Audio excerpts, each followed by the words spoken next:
All right, Howlers, let's get howling.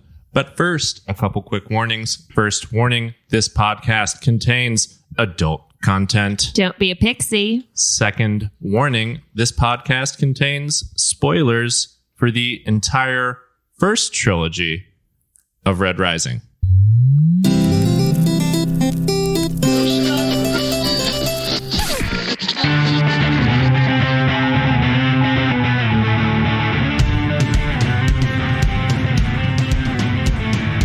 Hey there, this is Cross. And I'm PJ. And we are Words and Whiskey, a podcast for veteran and novice readers alike. We tackle fiction novels and love to talk about what we're drinking. Think of us as your drunk weekly book club. If you haven't been able to tell already, we didn't start out the podcast. Some other people did. So let's get into introducing them. Yeah, no, it's very exciting. On today's episode, we're going to do a wrap-up of the entire original Red Rising trilogy. Today, we've got some excellent guests. Of course, if you've recognized them from their intro that they did for us, we've got Ben and Erin from HowlerPod. We're super excited to have you both. Yo. What's up? Words and Whiskey. Thanks for having us, guys. Yeah. It's the Tequila special. I've already had like a whole lot of fun, so I don't know where we'll go from here, but we've just been swearing off air. That's been the whole thing so far. We've been Swearing drinking and and swearing. Yeah, It's been a really tequila. good start. Thank you so much for having us. You know, you're kind of taking us out of our hiatus here, so We're happy it's to. very exciting. I'm very glad that you said yes to us taking out of your hiatus, because I was like, ooh, this will be nice. Just kind of insert it right inside of everything else that's going on. So we're very glad to have you. I know that part of the reason for the hiatus, of course, was the test that you're taking. Is that next month or is it soon? Well, there's 6. I'm trying to be a licensed architect. Right now, I'm an architectural designer. So there's 6 tests to be licensed. And I've passed 4 out of 6. So I have 2 more. And I was going to take one like in a couple weeks. But because like the weather got nice and I got vaccinated. After the last year, get outside, please. I was like, I can't stay inside and study. Like it's hot girl summertime. So I'll take my next test probably in October. So I have 5 years. It's fine. Awesome. That's awesome. Good deal. Yeah. All right. Well, sweet. So what we're going to start off with, we'll talk about the podcast and some of the other things like that afterwards. But before, we generally start with what we're drinking. So PJ, I'll let you lead off. What are you having today? We decided we were going to do Words. I've already had a bunch of tequila. We decided we were going to do tequila today. So I decided to do a type of margarita called an Italian margarita. 3 ounces of orange juice, 2 ounces of tequila, an ounce of amaretto, and an ounce of lime juice. Also, PJ's got the fanciest fucking glass. Like I do. we're in an empty room in Kansas, and PJ's over here flashing his fancy. What is that's not? It's not a coupe. What is that? It's a margarita glass. But it's like with the like fancy top on it. Yeah. I think that's just Well, what you I make put a it- margarita out of. I put I don't know. like When a I get the sugar rim on it. burritos, they don't come in that. Fair enough. PJ's fancy. PJ is fancy. I'm the PJ's fancy hot bitch. girl summer. I will take that. I will embody hot girl summer. Cross, what are you drinking? Hi. What are you chasing yours with, PJ? Following up with. I've got 14 Buck Chuck from Burnham Brewing out of Michigan City, Indiana. So Nice. Same brewery as Wait, last you're week. chasing a margarita with a beer? I am. Yeah, we Why not always just follow it up stick- with a beer, which is You like stick we're the idiots. beer in it, and then it's a beerita. I don't think that would be that good. I don't think this beer would work that well for Did it. you not listen to that like nice recipe that he just gave? It sounds like you'd ruin that with beer. I don't know. Beer's good. I like beer. Beer's good. Tequila's good. They're double good. Just if let you them mix up in the stomach. That's fine. Right. It's all going to be okay. By the end of this Human episode, it might shaker. not be okay, but we'll see. To answer your question, Aaron, I am having, Jesus Christ, I've already forgotten, a Juan Collins, which is a Tom Collins, but instead with tequila and kind of flavored in the way that you might think of a margarita. It's ounce and a half of tequila, ounce of lemon juice, half ounce simple syrup, 3 to 5 ounces of club soda, and then adorned with a nice little lemon wedge. I've lost all my ice at this point, but it looked really good. You know, your glass isn't up to par, but the lemon wedge really kind of elevates you a little bit. It does elevate it. You're really taking me down for the last set. Man, we're just country bumpkins over here. Why don't you tell them what we're drinking, Ben? We're drinking, something of our own creation. It's called a Terramana Squirter because we're 12. Yes. We were talking about Squirt last night. We were literally just talking about Squirt. So it's like probably 2 ounces of tequila. Terramana Tequila by Dwayne The Rock Johnson, aka my boyfriend. The unofficial sponsor of HowlerPod. You can put we do about an ounce of lime juice and then some Squirt. Squirt soda. You got to put some Squirt in it. Which is and the can best. You tell my nails match the decal? Did you do that intentionally? It's also a mini can. I don't have giant hands. This is just a mini can. It feels like you planned that. Squirt. So I do have to say, the reason we were just talking about this was tequila drinks.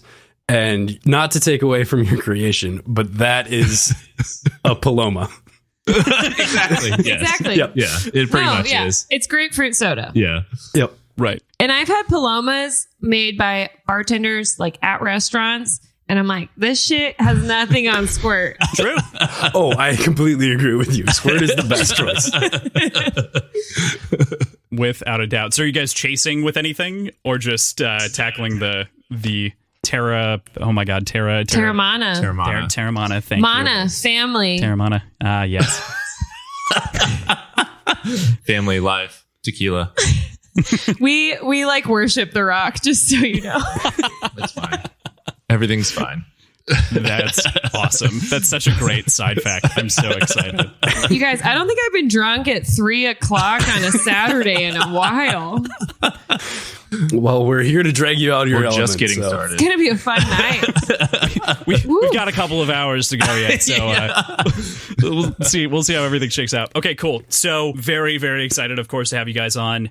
I wanted you guys, just in case some of our listeners haven't heard, to kind of give the quick top level pitch of HowlerPod to the folks who haven't listened to your show, who obviously should be if they're at all interested in what we do. Sure. Yeah. So we're similar to you guys in that we're a book club, except it's just a book club for fucking howlers. And we like to get wild. And we do rereads of all the books. So we've done all 5 so far. We read 5 or 6 chapters at a time, break them down, do an analysis, talk about our 5 favorite things. We call it the Prime 5. And then we've also done, I think it's like 22 character studies on different characters. So we break it out and do a single episode on a character or a couple characters at a time. We also, we've interviewed Pierce Brown, my best friend.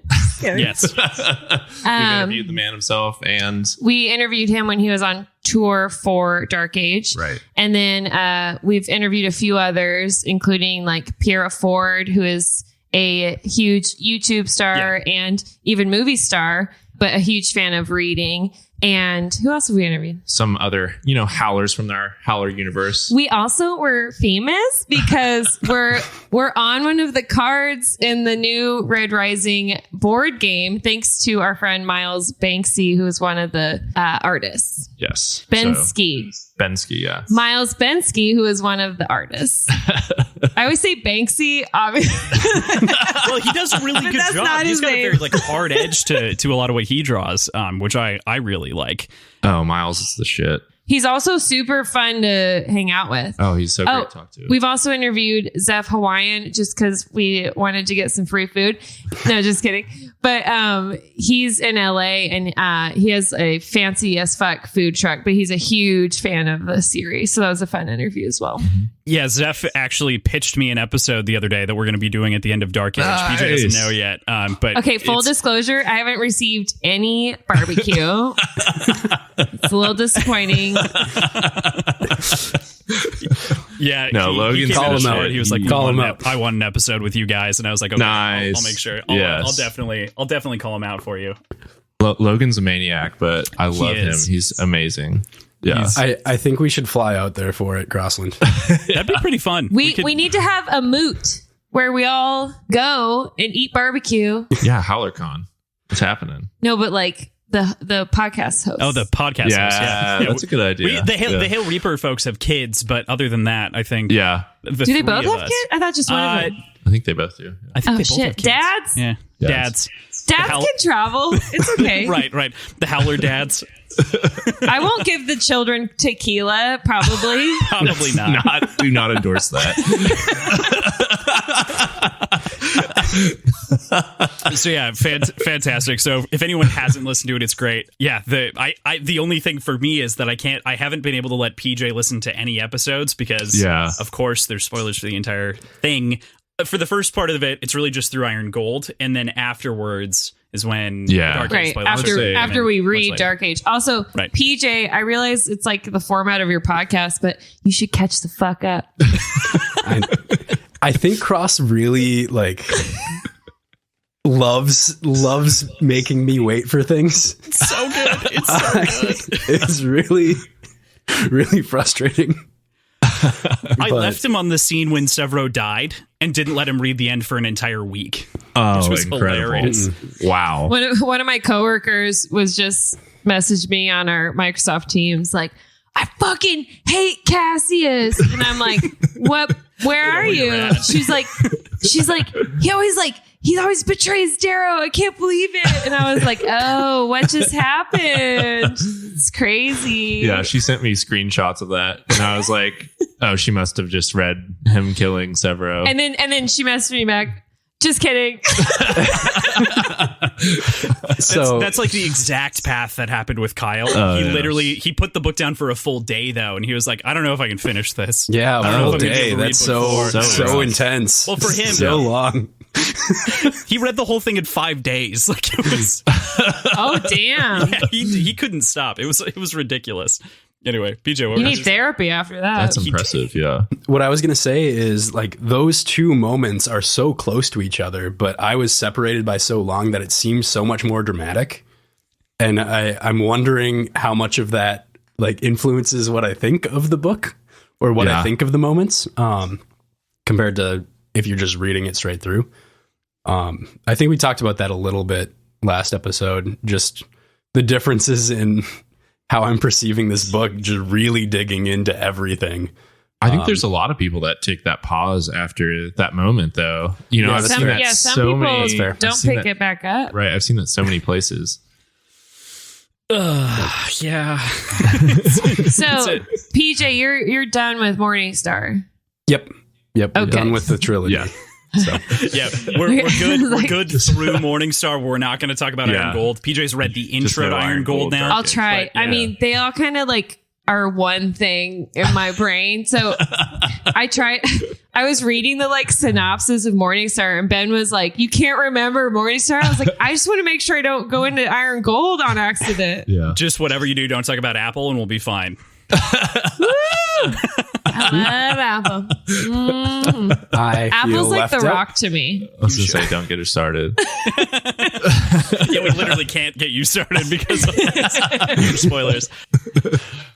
Yeah, man, that moment, actually, I got a lot of very early feedback from the episode that came out on Thursday. People were like, you guys weren't upset that we weren't revealed the perspective from Darrow, or that this was so hidden, because a lot of people are actually frankly feel a little bit cheated by that one individual moment, because Darrow doesn't, he's hiding, he's lying to himself, and therefore lying to us about kind of the things that are going on in that moment. And by Darrow, you mean Pierce Brown. Yes, correct. Pierce Brown is directly lying to us. Yeah. Yeah. We talked about it a little bit, but I was curious as to what your guys' thoughts were. Yeah, we parsed through that a little bit. We talked about it on the podcast where I was like, I'm along for everything Pierce Brown does, including all the fucking crazy shit that I can't talk about in Dark Age. But that was one time where I was like, how dare you?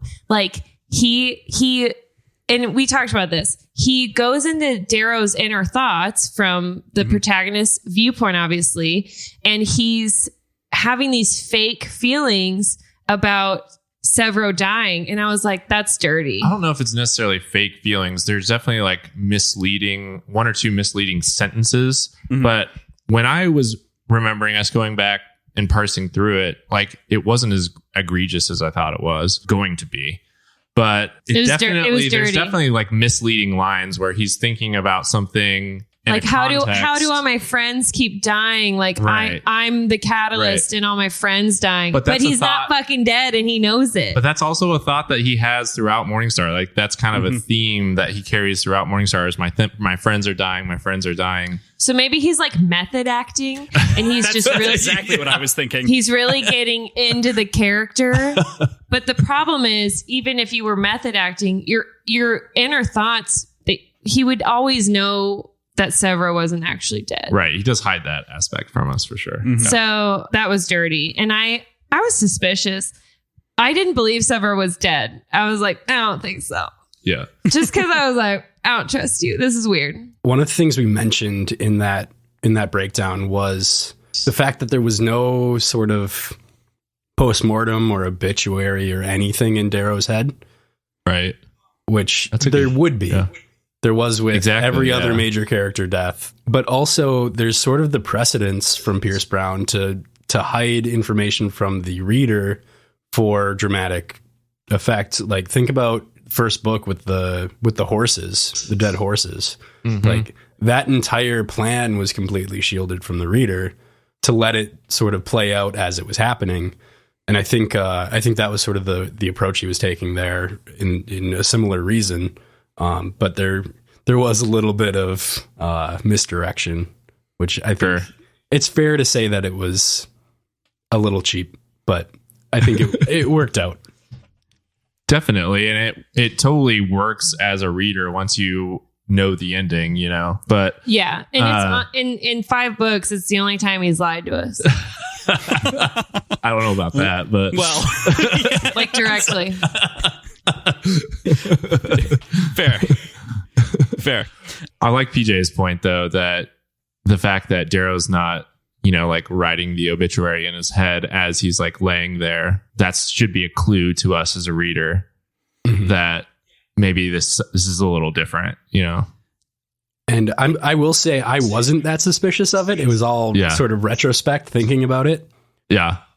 That I really definitely took it hook, line, and sinker the first time. I was fully. I had the benefit of Ben had already read it, so I was like, he's not really dead, is he? And Ben's like, keep reading. It's so hard. What do you say? Like I know PJ all the like, time just keep comes reading. I don't know what else to tell you.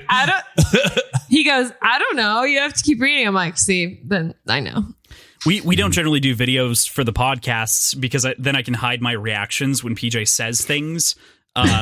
Which is important because there are a number of times where PJ just nails something and I'll just lean back in my chair, hit mute on my microphone and go, what the fuck? How did you predict that? How did you guess that? And we get a lot of messages from some of our fans and stuff like that, which is like, PJ is Nostradamus. Like, how does he just pick this shit out of the air? And I get things wrong all the time, too. He forgets about it. That's the other part is like, you don't remember your predictions. Yeah. Cross, this is why we need PJ to read so that he can tell us what's going to happen in book 6. Oh. I am the Oracle. I'll take that on. Now we're fucking talking. The Oracle like this Delphi. idea. We need PJ. That's a great point. We do need PJ. Yeah, there was the prediction where in the end Cassius will like work together with Darrow and like the blood feud will be over and all that. I said that at the beginning of the book. Completely fucking forgot started about it. The third book before it was in our Deadpool. So I was just asking PJ, I was like, predictions for everyone who's going to die or live in the last book. And he came out with that as his reasoning, being like, Cassius is going to turn coat against the society and betray and become brothers again. Wow. And I was like, what the fuck? And I hit mute on my microphone and I just sat there and I let PJ continue ranting. And I just like put my head in my hands and I was like, this could be really bad for the podcast. Like, if PJ gonna just run the whole podcast, man. Yeah, it was like, Jesus. Out of my brain. Completely forgot I guessed that. So PJ, how do you not like? I'm a spoiler queen. I'm like before I even read the book, I'm Googling for spoilers. Like how do you not see anything, or how do you not search for anything? Very carefully removing myself and isolating myself from communities that deal with it. So I haven't been a part of, well, I manage social media. So yeah, PJ Frost doesn't get deals with all spoiled. the social media. Yeah. I joined the Red Rising subreddit early on and immediately took myself off of it. I'm like, fuck this. I'm going to spoil myself this way. Right. But I've always sort of held the idea that I want the most like natural like experience possible. I won't even watch like movie trailers. Yeah, we're a weird. Our friends are very strange. We don't watch movie trailers. We don't go in with anything outside of like bland synopses to things, so that like we get a very pure experience. And one of our friends has cited this from early on, and I've also done this to a number of my other friends, which is also why we have a podcast in the first place, because I drag people into shit all the time. That's my personality. I dragged Erin into HowlerPod, so See? I get it. Same.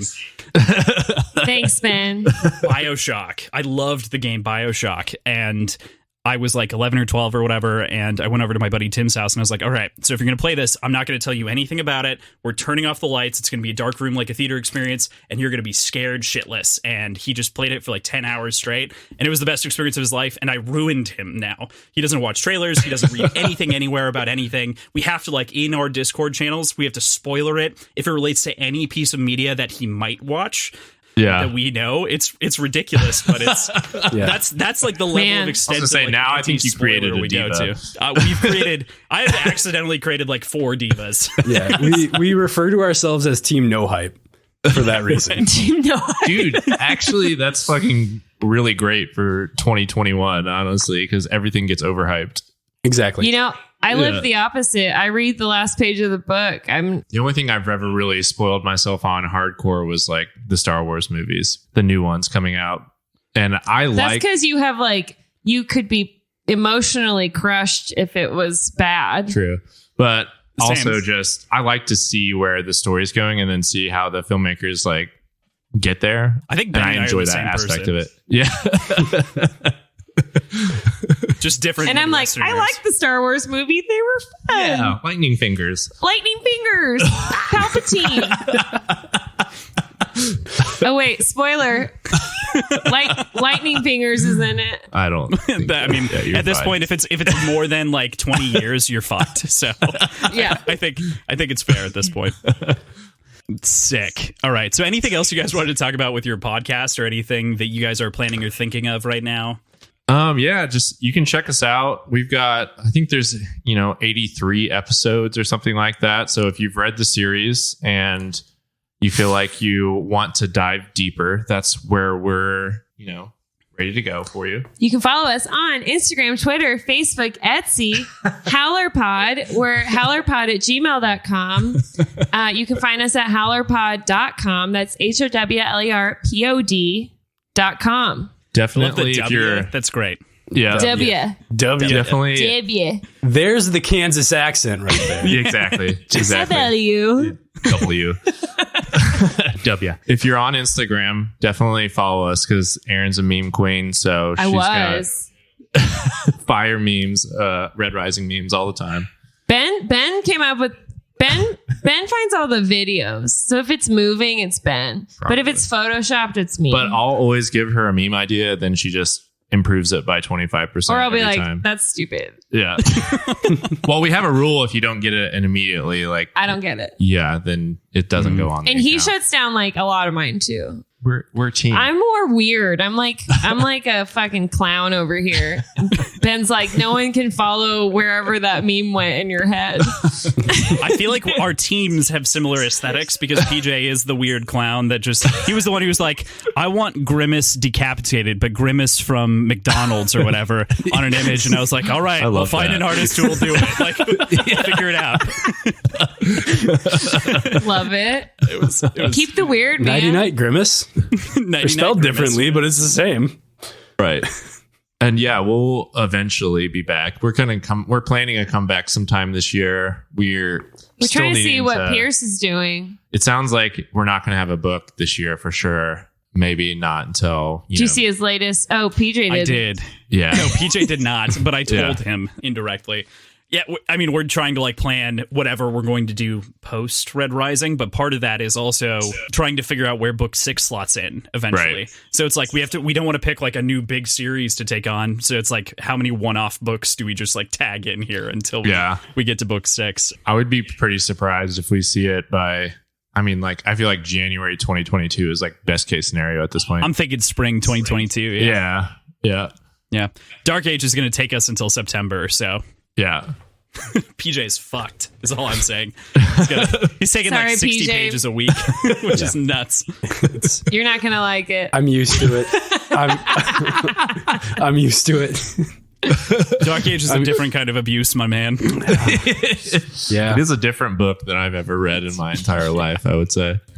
Right. I'm excited for it. No spoilers, but I had a really hard time reading it the first time, and Ben had to be like, you need to fucking finish it because we have to record a podcast. It took me 6 months. And I was like, I can't finish it. I'm sad.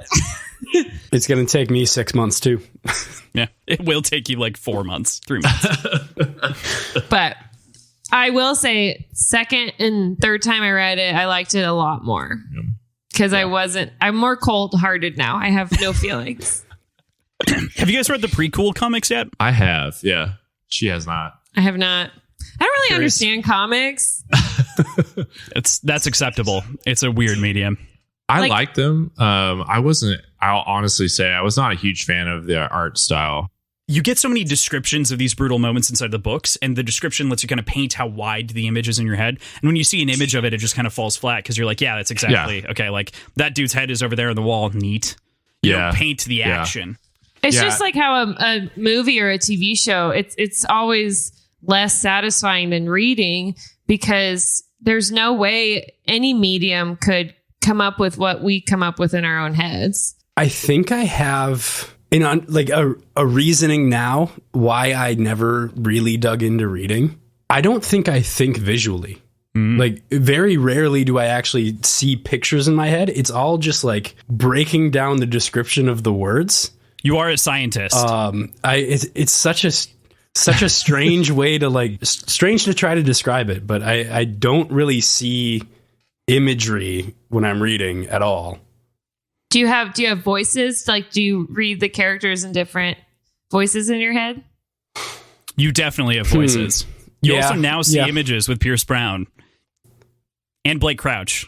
Well, you've talked about like how you imagine like shots happening like it's a movie. Well, I can imagine how I would set up the shot. Yeah. That's what I think that's one of the things that Pierce Brown just does so well is that he almost like forces you to create that imagery and that cinematic moment in your head. Mm-hmm. It's already basically a movie. I don't know if you guys talk about it all the time, but we talk about like every fucking episode we talk about the cinematic adaptation and what it's going to look like. Yeah, what it'll eventually look like whenever it happens. It better have a big budget. 20 years from now. If it happens 20 years from now and it has the budget it needs, cool. Like I just remember what was the one I think it was The Magicians. Yeah. We liked the book, and then I didn't like the book. I didn't. I liked the first or second. I don't know. It got a little rapey at one point, and I didn't like that. Yeah, and I think that was book 2. Yeah. I was like, that was fucking weird. And then the show came out, and I was like, oh, I guess I kind of like the book. So I watched it. It was so terrible. That protagonist. Yeah. That protagonist was just too emo gloomy. For me. Yeah. I like magic. So I am too, but that guy just could not. Like I'm an emo mo, but I was gonna say, well, you don't need to get more emo. I've got at least 5 Blink-182 shirts like right here, like some My Chem stuff. I respect it. This is a whole closet of emo. There's something about what's his name, Quentin Coldwater. I just don't like this guy. Yeah. There's also like after a while you need to like figure shit out and grow and not just be a sad boy all the time. Like Ephraim was PJ. Good catch. That was nice. Good work. Good job. I'm proud of you, actually. Who's that? PJ does know that Ephraim is in the next story because we talked about the intro. I guessed we talked it. About the four characters. PJ he's did in guess Morningstar too, technically. He is. So. He is. I made PJ make a prediction. He's like, he's an orange. And I was like, no, but okay. Yep, he's an orange. It and he made has a sense to mustache. guess he was an orange. Oranges are engineers. This was dealing with the fucking elevator, wishing that he could fix it. So, Yep, actually, Ephraim is the elevator operator. It's a crazy story. Taking back Sunday joke. We're good. All right. Yeah. Yeah. Oh my God. what level, sir? I'm pretty sure every time we have a guest on for a wrap-up episode, I get spoiled for one character. Last time it was Tib from the Sons of Aries Discord channel who spoiled the existence of Holiday because Harmony and Holiday apparently keep getting mixed up. Yeah. That's tough. Wait, who's Holiday? Is she also an elevator operator? She is an elevator operator, yes. Dude, elevators play a huge role in Iron Gold. A lot of elevator scenes. Surprisingly, yes. Is that And the I'm new talking theme? old, like the old very timey, elevator-based. like she wears like a hat. Crank. What floor, sir? Like a purple suit with a little name tag? Yeah, it's a big I'm part of thinking- it. Like You'd very be surprised. Grand Budapest Hotel sort of aesthetic. I'm dying. This is amazing. Okay. So let's talk about like our favorite book in the trilogy. In general, obviously there's a whole thing. I actually made a mistake last podcast in my ordering of the books mentally, but it's fine. There's a lot of them. Yeah. What? Right. Many. What did you do? Red Rising is definitely my least favorite book in the series. Oh. I don't know why I said Morningstar was my least favorite. Red Rising is my least favorite, but it's still in probably my top 25 books. Like, it's crazy. Yeah. Cross, we can fight, but Red Rising is my favorite. It's Kyle's favorite too, but it's fine. It's okay. It's okay to be wrong. I just like the first book, and I like meeting characters, Yeah. and I also really like the Institute. What And she's trying to say is she's basic as fuck. You like Hunger Games. Okay, got it.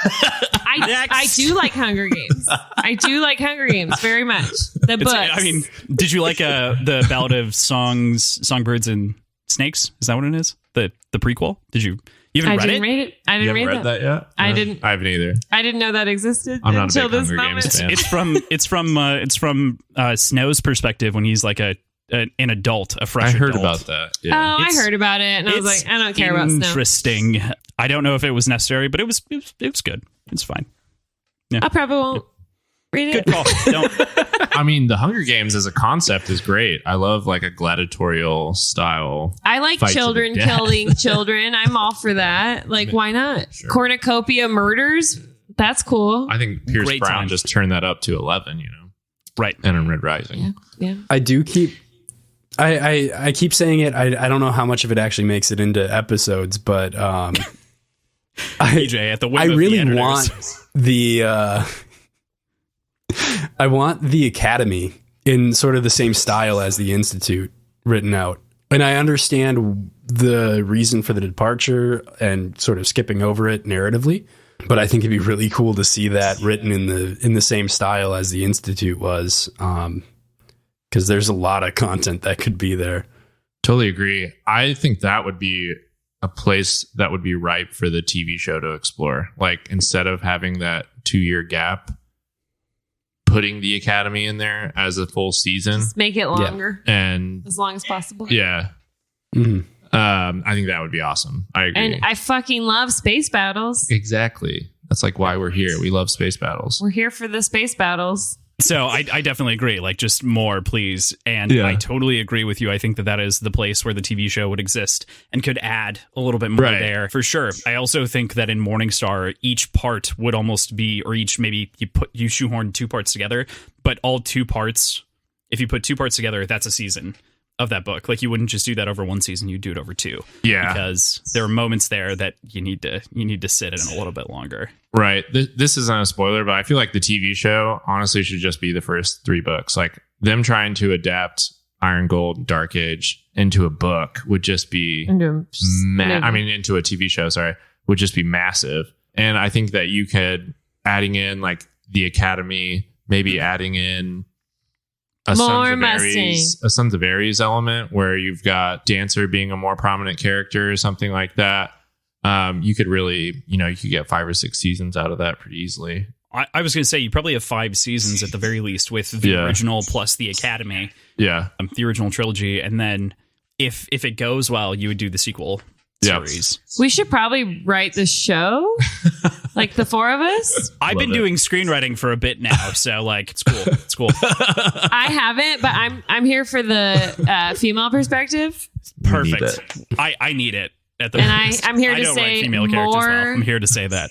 I'm here to say more Mustang and more Victra. And Erin is our first female guest. So what's up? I'm also here to say who's Holiday. She's in the. I'm just kidding. You're okay. I honestly, spoilers are hard for me because I don't know when things happen. Like, just that 10-year time gap. Just don't talk about anything after the 10-year time gap. Iron Gold Which one? Splits in half for me in my mind and absorbs into Morningstar and Dark Age. Like, it's not really a book.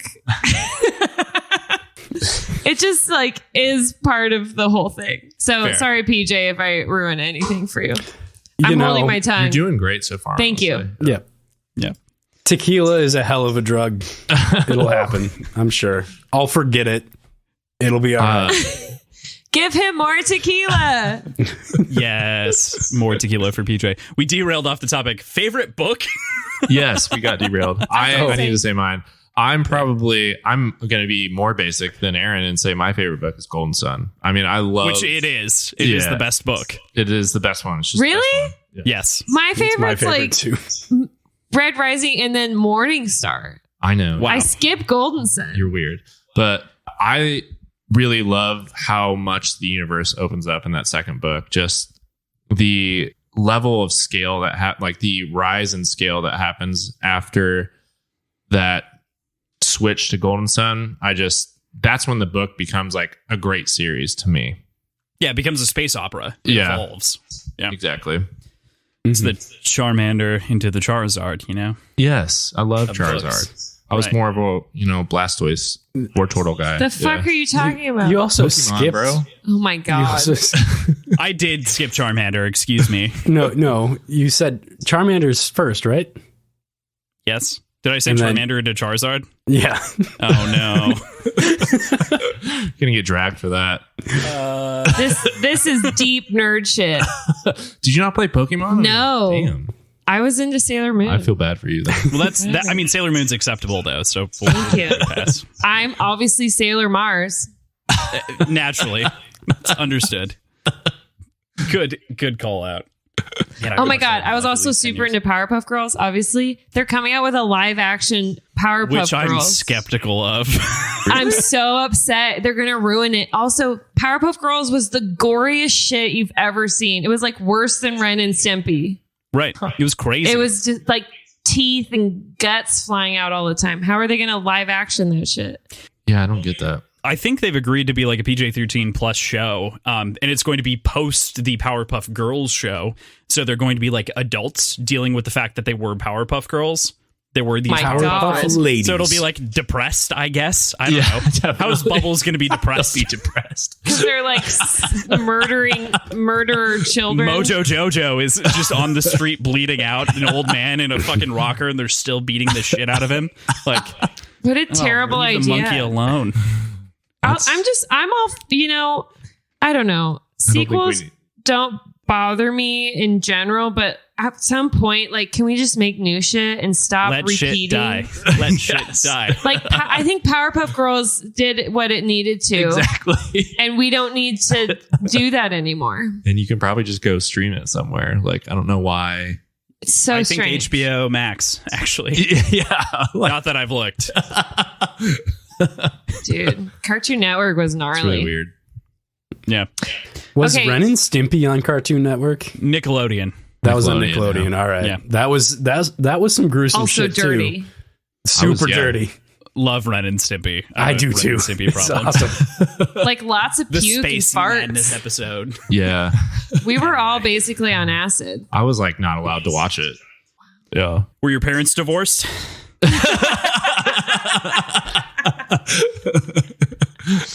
Just curious. Oh man. My No. parents were. No, I just Shit, wasn't we're not allowed to watch clowns. it. Yeah. He was I just- raised Catholic. Yeah, they were just religious. No. Watch whatever the fuck you want. Dude, I was watching VeggieTales and Ren and Stimpy and Powerpuff Girl. Like I was so confused.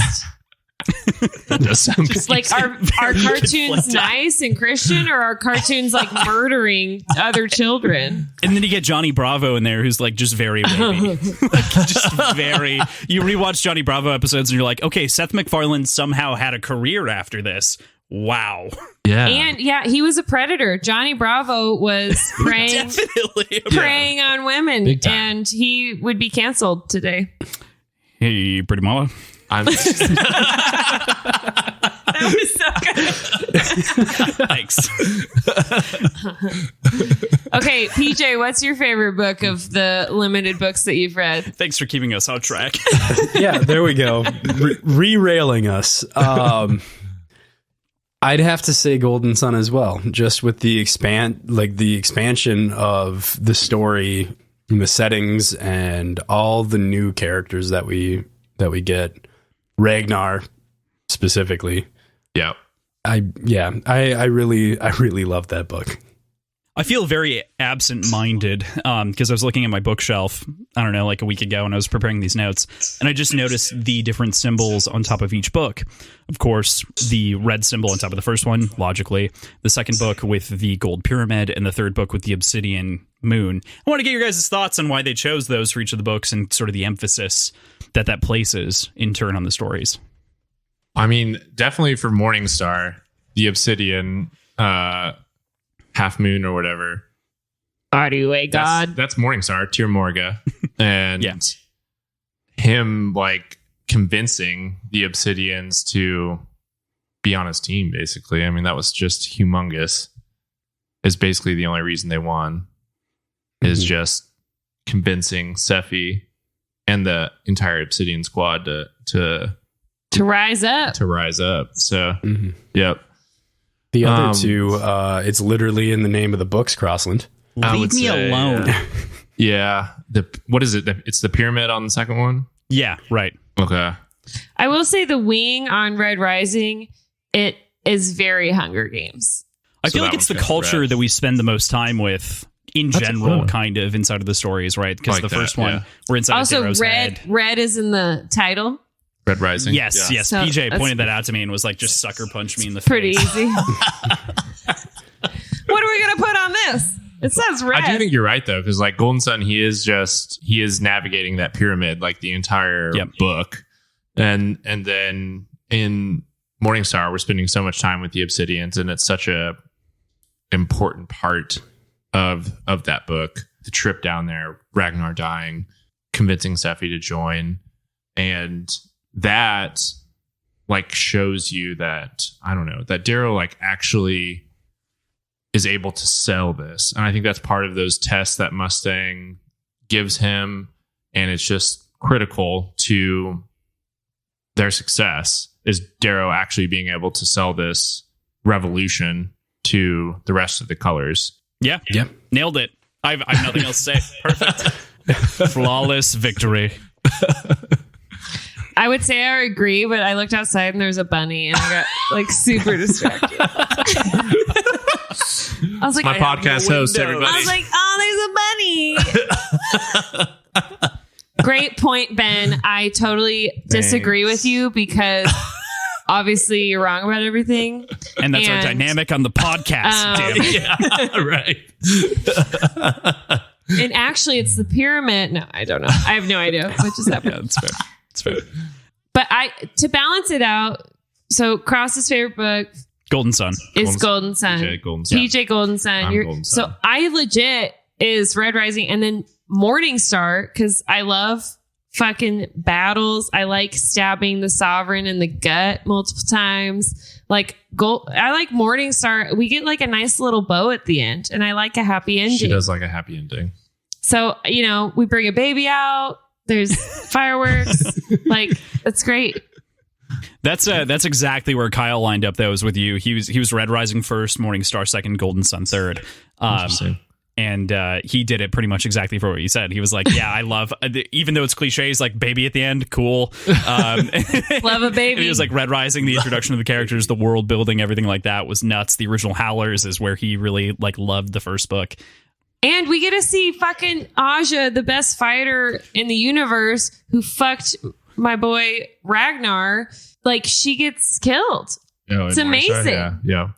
It's really interesting too, because it's effectively like a 4 versus 1, right? And typically you only see like those 4 versus 1 moments in from the protagonist, like struggling to fight off all of the antagonists. Right. And to kind of get the opposite perspective of one antagonist fighting all of these people off was interesting, because obviously if you flip the camera around, she's the antagonist of her decisions. Yeah. And you kind of get a nice like dualistic view there. Right. I love that. I just thought too, because I'm trying to figure out what happens in what book. But PJ, did you cry real tears when Ragnar died? Not real tears. I not real tears, but I was definitely upset. PJ is a 6'7" gold actual humanoid and does not cry. I cry once in your life when you were born. I really do rarely cry. Just but so you guys know, I'm alive. I like to feel like I'm sort of like in tune with my emotions. I cry once in a while. I can. What did you think about that moment on the ice? I was having trouble believing it. I really I talk about this a lot. There's a whole lot of resurrection in this book. Okay. Or in this book series. Like, there's a lot of death coming back to life. Mostly so I was really waiting for that to happen. But I think it needed to happen. I think it produced a whole lot of inspiration for everybody that was around to see it, and all of the Obsidians in general, other than his mom, apparently. Oh, she's the worst. The worst. She's dead, though. Fortunately, so it's okay. She doesn't stay with us too long. Just wash your face, Aaliyah. That's all I'm saying. Ben isn't a fan of her big black head. All you got to do. She needs a charcoal mask. Warm. Yeah. Right. Put it on your face. 2 minutes. Pull it off. Scrub a little bit. You're done, Ben's Aaliyah. okay that she's like murdering everybody. He's like, okay, whatever. But like, at least use one of those strips that takes your blackheads off. Just like some pore strips or something. Just clean it off. I mean, if you're in a pinch, duct tape or something. Like, her nose is probably big enough and strong enough that she can do it. Exactly. Yes, us big nose strong people definitely understand that duct tape functions. How tall are the Obsidians? I know Aaliyah and like 7 feet. Yeah, Ragnar are about the same size, right? Yeah. Because Daryl's like 6'5". Taller. Ragnar is like roughly Really? 6 or 7 inches taller than I think the average Obsidian is. Yeah. Most stained tend to be just the largest of the Obsidians, and they're like just bigger naturally. Yeah. Trying to get a scale compared to myself. So I don't think I fit in. The way I would. You're think a puny human, puny earthling. I'm a puny human. Yeah. PJ is 6'7". PJ's pretty tall. I'm just saying, we're all puny humans. Probably not really compared to. So yeah, I always think about golds like in that 6 to 7 foot range, and then Obsidians being 7 foot plus. Obsidians are like NBA guards. What are they called? The rebounders? Like a center or power forward? Who rebounds? Centers and power. No, the tall people. Centers and power forwards. I thought the forwards were the little guys. Not a point guard. You're That's not thinking of point guard. Point guard. Those are It's the tall guys. Power forwards and centers. Those, yeah. That's the Obsidians, obviously. Right. Just going back to our favorite book discussion, though, I will say I've read, Red Rising, just to help Erin out here a little bit. I've read Red Rising, 6, 7, 8 times. And I will say every time I read it, I'm like, that's a damn good book. Like, just by the end of it, like, yeah. You get to that last section of that book and it just like rolls downhill so fast. And it's so fun to read when they're storming Olympus, and just like the intrigue of finding Lucius versus the Jackal and Great all moment. of that. The last section of that book is like, it really does a great job of setting up the rest of the series. You leave feeling like you've accomplished something. Yeah. Like, you know. Yeah, it leaves in a good spot. Unlike Golden Sun, it ends on a good note. Right, yeah, where you're just in like distraught horror. Absolute at the end hellhole.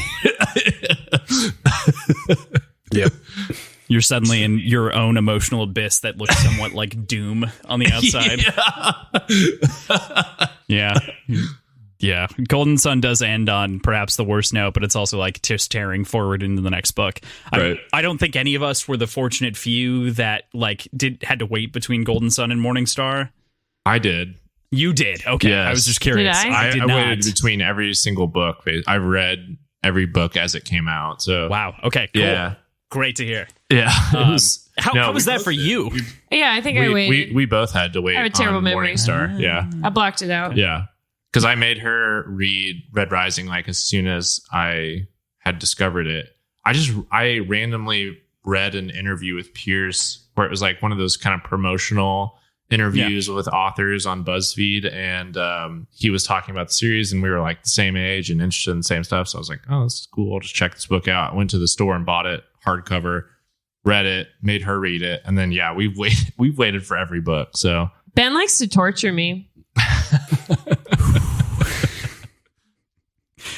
I'm It's sorry. good. I mean, but me too. Like, yeah. I mean, I get that. Yeah. I'm setting my own schedule for PJ. Basically, is what this entire show is. So, like, PJ adheres to me being like, "Yeah, we're gonna fuck you on that break, that death, this. We're gonna talk about this at this point. You're gonna have to wait a whole fucking week to think about that." PJ, break the chain. I keep saying I'm gonna like have a coup and take over the podcast and run it myself. We're on your side. Yeah. Oh no! Read spoilers. Overthrow the tyrant that is Crossland. Fuck. I've been overthrown in my own wrap up. I wanted to talk about our favorite characters from the original trilogy and perhaps also our least favorite characters. So we're just going to go round robin style like we have before and let Erin choose who gets to talk. Because she's in charge now. I'm the captain now. I'll go first. So like Ben said, I'm a basic bitch, and my favorite character in like every series is the protagonist. So I have to say Darrow. I'm OG ride or die Darrow. I know he gets annoying. I know that, you know, he makes stupid decisions, but I'm here for it. I'm here for Darrow. He's my favorite character. You can fight me. Okay. PJ, go next. I think I mostly agree. I love Cavex. Nice. He That's is great. beyond just being hilarious and ridiculous. He is loving and caring and intelligent and powerful, and just kind of he commands a room when he needs to, but also he has a dire fox and loves the thing. Like he's this like mushy old man that's also just a fucking brick house. Like he is. Man, PJ, I'm sad to say it. He's not in the second trilogy at all. So this is all you get. All right. Well, Erin. That was good work. That was good. Just awful. You guys are blowing my cover. I think that you blew it. I couldn't sufficiently help yourself. it. That was so good. I'm very pleased by that joke. For all of the reasons you'd expect. just for that, I'm not taking the shit off my mustache. I'm going to make you guys look at it now. Dude, it's fucking fancy. Yeah. You need to raise a pink. You need to raise a pinky when you drink. You couldn't help but take it off. You couldn't help but lick that little succulent bit off. It doesn't feel good. It doesn't feel good to have it on there. I know. I have to wipe my mustache off too when I drink. Aaron, thank you for bringing the female perspective to this podcast. Okay, Cross. Very glad. Who's your favorite? Shit. I don't even remember what I said last time I said this, but I'm going to go off the cuff and I'm going to say, again, Roke is my favorite character. What? I like Roke because Roke is very You're a conflicted. Roke sympathizer? He's am a Roke. I quit. sympathizer. Goodbye. He is Roke. I feel Roke through the first book and into most of the second book, and then at that breaking point where it's clearly Darrow's fault, that's where I separate from Roke entirely. But I firmly believe that a lot of love is given to Tactus as this, like, he could be better, he could do this. Like, if only Lauren would have given him the chance. Like, Tactus has nothing but like a track record of betraying people consistently for power. And there's no way that this was suddenly going to be a turncoat moment for Tactus in my head. It is a wonderful and a beautiful moment, but comparatively, all Roke needed was a little bit of trust and a little bit of like fostering of love in that relationship because he's a needy little bastard. Wait, but he's your favorite? Yeah, right. He's your favorite needy little bastard? He is my favorite needy little bastard. Okay, just clarifying. Yes. He's clarifying and judging.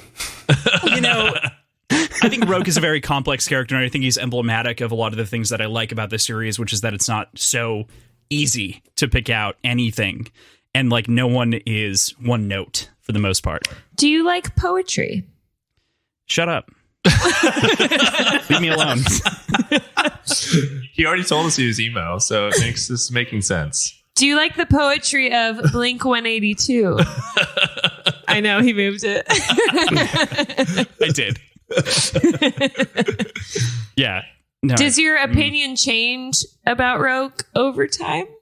Oh, of course. Of course. Because like naturally the thing with Roke is, especially in rereads and things like that, Roke also could have been forgiving, but it's not his nature because he just accepts the society for what it is, right? He also had the same options that Darrow had, but instead chose to go with what he knew because it's the power structure that's safe for him.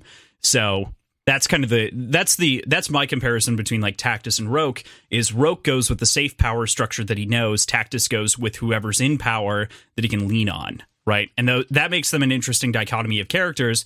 However, I still think that means that Roke at the very least has some morals, wherein Tactus is like just fuck it of the week. Like Tactus also had a very complicated family dynamic. Sure. Yes, right. Just That's saying. very fair. I mean, I'm not a fan of Tactus, but you're giving a lot of leeway to Roke. I agree with the point. I think Tactus gets way more leeway. I mean, his poor violin.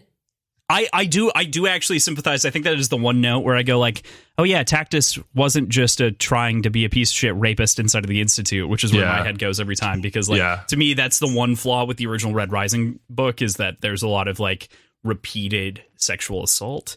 Right. That's kind of an undertone from some of the male characters being done. A lot of the rape though is Titus, right? Not Tactus. Titus and Tactus. Yeah. Tactus was going to what was her name? Millie? Was it Milia? I don't think it was Milia. Like that, yeah. It was one of those. Or maybe she caught him or something like that. Milia caught him with a different person from Diana, I think. Yeah. Yeah. And man, it's a little tough for sure. Yeah. Like, I mean, I'm not sad about Tactus at all, but I mean, I've only met a few Roke sympathizers, so you're kind of like a unicorn. I think they're out there, honestly.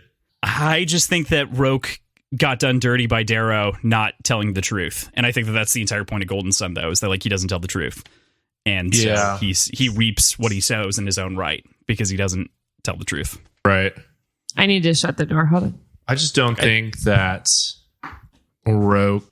I don't think that Roke was ever going to be willing to listen to the truth. Maybe, but he would have at least given Darrow a warning. That's always my like go-to is like, even if he knew that he was going to have to betray Darrow and Darrow had been very truthful, he probably would have given Darrow like 24 hours to escape whatever it was. Because Roke was so willing to sacrifice his entire family like position, a ton of money and everything else to like save Darrow from execution, basically, at the gala. Like Gala Gala. Yeah, right. Gala Gala, whatever. PJ, that's an inside joke on HowlerPod, which we know you haven't listened to. So that would explain. I will now. Like I've got. No, you have one more book, and then you can do it. Do I have to finish the other book now? You have to finish Iron Gold. There are Iron That's Gold true. spoilers. Truth. That's probably you're probably safest if you finish Iron Gold. Sounds good. I was gonna. I like tried to pick out some episodes for PJ, and it was like, no, they talk about this there. Yeah, I can't do that. Yeah, Iron Gold's throughout the whole thing. There's like a point when Dark Age got released, and we're like, Dark Age is out, and then to stop. Yeah. Anyways, Gala. Sorry to like interrupt a little bit right here. Are you holding the jack to your microphone that's not plugged in? We have a double one. Okay. Just making sure. Yes. Just making sure everything's We good. appreciate your concern. The answer is yes. We got this because we only have 2 inputs. And when we interviewed Pierce, we had to buy one that was split so that Ben and I could be like this, and then Pierce had his own. Yeah. Okay, so I didn't realize you guys were with him in that interview. Yeah, that's awesome. In a bookstore, right? Yeah, it was and we were all drunk, I think. Yeah. I had on accident, we were in Colorado. So first of all, the altitude's a little higher. And then we were at a brewery and I'm just ordering I like wheat beer. So I ordered we were both one. very nervous. We were nervous. So I ordered a wheat beer, whatever. Pretty sure it was 8%. And I was like, fuck. I was like, Ben, I'm wasted. I'm so drunk. I can't do this interview. It didn't seem like it. It didn't seem any different than normal. And then I'm just sweating profusely the whole time, just sopping wet. Very sweaty. So sweaty. And I was like, I hope he can't see me sweat. We were literally in a closet in it was very small. it was 6 foot by maybe 4 feet. And his sister was in there and John, my husband, was in there. And then it was too much. Too much. I was expecting her to be like the Rock in the interview and just be cool the entire time. Yeah. And she just was like, and so I was just like, okay, well, I got to do this. So I was like, half the time I was just looking at Pierce and talking to him and thinking in my head, that's fucking Pierce Brown. Ben in our dichotomy, Ben is the true nerd and knows all the shit that Pierce is talking about. And Ben also loves history, and Pierce is talking about actual historical facts. And I'm like, I got a fucking C in history. I don't know what's going on. So I'm just sitting there smiling and nodding I like books. I like space. But I was lost for half of it. I'm glad you held on because I was yeah, I was just just look him in the eye and let's do this. I was just a fly on the wall, honestly. No, he's so cool. He's so easy to hang out with. He made it very easy. He made it. And, we on PJ, you don't know this, of course, but we met him on accident. We ran into him outside the bookstore and he was with his mom and his sister. I was like, oh my God, hey, Pierce Brown. We're HowlerPod. And we kind of did a little hug. A little hug. Yeah. And I hugged his mom and I was like, I love your son. And then I definitely looked his mom in the eye and said, your husband is hot. Yeah. She had just seen an Instagram post of Pierce with his dad was chopping wood or something. And I was like, I'm into that. It was the one thing. It just popped into her head and she said and it. I just say whatever comes to my head. So it's great. That wasn't embarrassing. Yep. But nice. Dude, he's the fucking nicest. He was very genuine. And his sister cool. Blair is the minute I met her, I was like, I wish we could actually be best friends and live in the same state. Blair was really She cool. rescues dogs. She loves horses. She is Mustang, basically. I realize Mustang's based on his mom, but I don't know. Right. I'm confused at how we got here. We were talking about favorite characters, so that we went from Rogue sympathizer to Pierce Brown is really cool. My favorite character is Pierce. Oh yeah, Aaron. And his sister Blair. Did you give us your favorite character? Ben has not. Well, this is probably well known, but my favorite character is Cassius. And I love just talk about basic bitch. DJ just wants to beat the shit out of you right now. My second favorite character is probably Ragnar, but my favorite character is definitely Cassius. And I've loved Cassius since the beginning. I don't know. I like that type of character. And It's like who Ben is in real life. Same. Not a great endorsement. Because Ben sees himself as like Han Solo. I don't think I do. No. And he dresses up like Han Solo for Halloween. So then Cassius is kind of like the Han Solo of Red Rising. All right. Thank you.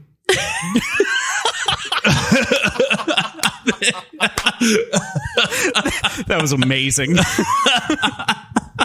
That indictment right there is worth the entire episode. Dude, Harrison Ford is the shit. It's a good. Of course. You are fucking killing me right now. It's a great thing. You've been sold out. I know. She's just selling me straight. I'm not lying. So everybody knows you're not lying. That's the problem. So what I think is really funny about that interaction is on our last episode, we did a prediction of what's going to happen in Iron Gold. And I likened Cassius and Lysander to Han Solo and Chewie going off on their own. Wait, who's who?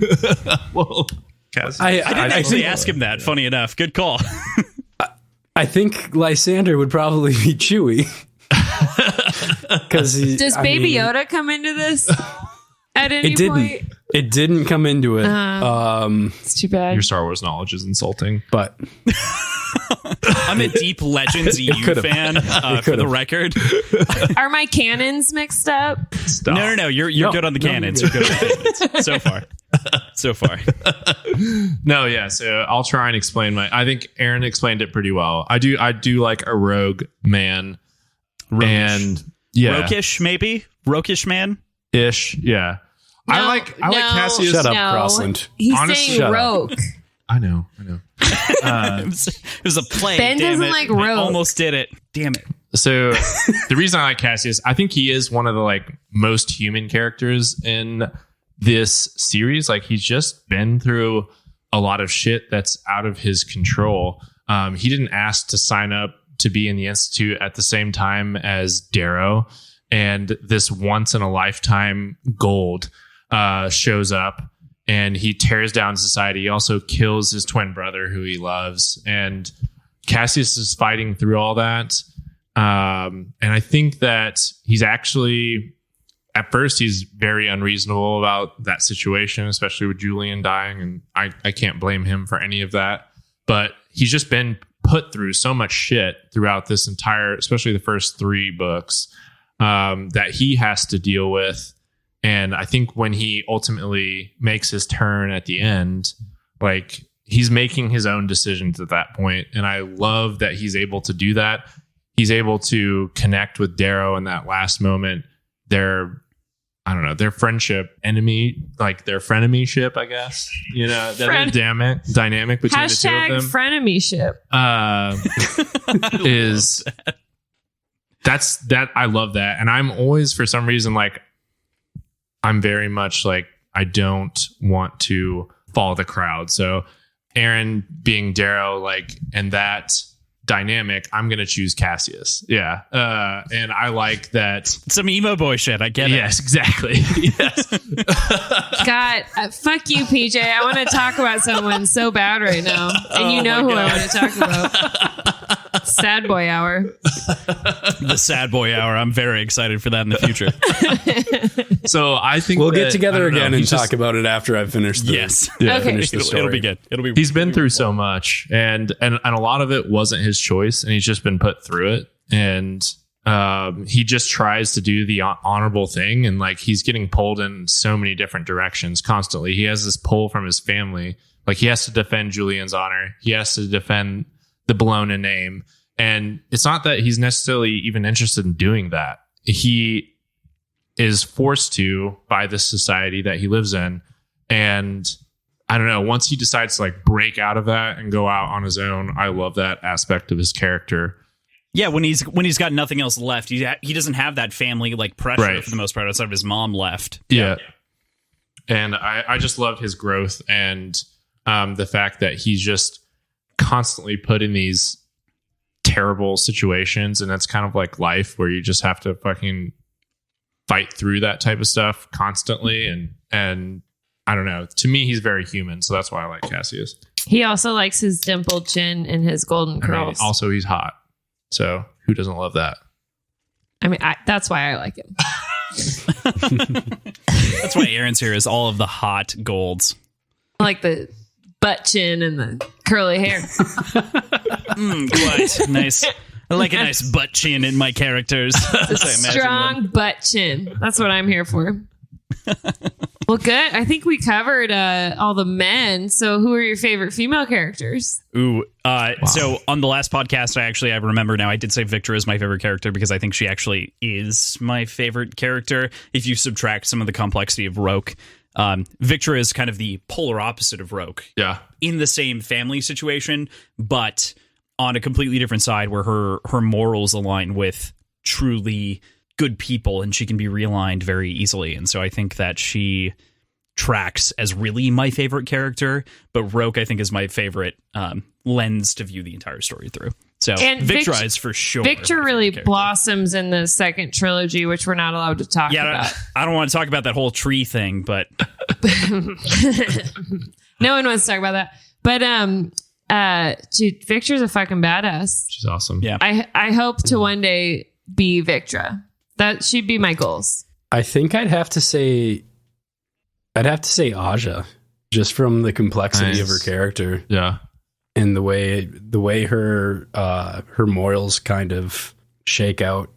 She is true to her oaths, and she has allegiances to her past and respect for her teacher Lorne, but ultimately, like, her character to the core is follow my oaths and live to, like, undyingly to serve those oaths. And it's a fun villain. It's a very fun villain. For sure. I love the moment where, like, when she's dying and just like you can see the love between her and Octavia and like the admiration between the two of them and just like how much both of them are upset by what's happening, and it's just, I don't know, that really gives you a lens where you can empathize with those villains in that moment. Yeah. Pierce definitely doesn't let us, miss out on the pain of our enemies and humanizing everybody. Sure. Mm-hmm. Yeah. Great call. Yeah. It's like, that's one of the best parts about these books, I think, is like the villains definitely do get humanized. You can definitely see where they're coming from. And in that moment, it's just very human reaction that they're both having to, losing everything that they've worked for 50 years at this point, like 60 years. Most of them. Yeah. How I never thought about that. How old is Aja?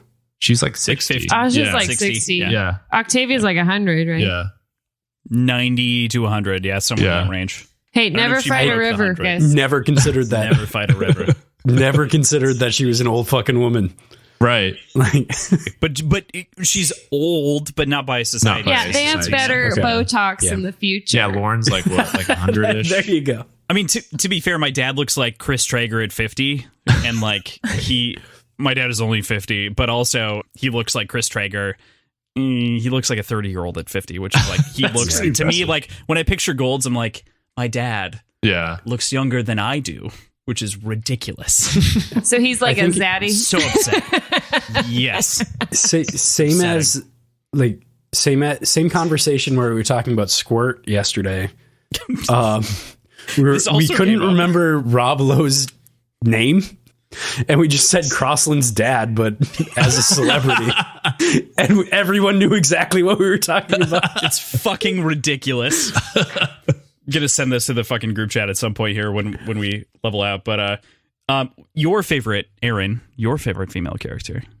Did you say yours? You haven't said it yet. Mustang. Yeah, Mustang. We're both huge Mustang fans. Yeah. Okay, give me more. I love that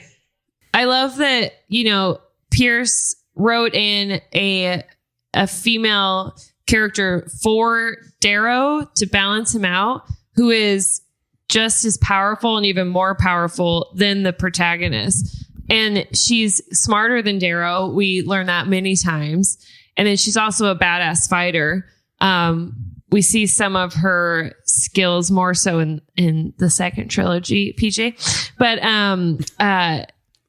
I love that she can lead and sway Darrow with softness and with grace while still just like outthinking every single paradigm. I think one of our favorite things about her especially is that like she helps Darrow cement his philosophy, and it's really Darrow's just like a raging revenge thirsty red until Mustang comes and actually makes the dream of EO like tangible, right. And it's the only thing that actually can make it happen. She makes that like future. A real connection. She refines that idea in Darrow's head, and that honestly is like what inspires Darrow to do the things that he does. If he doesn't have Mustang, I don't know if he ever gets there. I mean, think of the Gala Gala, like without like that's fired. Like the point where Darrow, has basically a bomb strapped to his chest and he's about to suicide bomb everyone.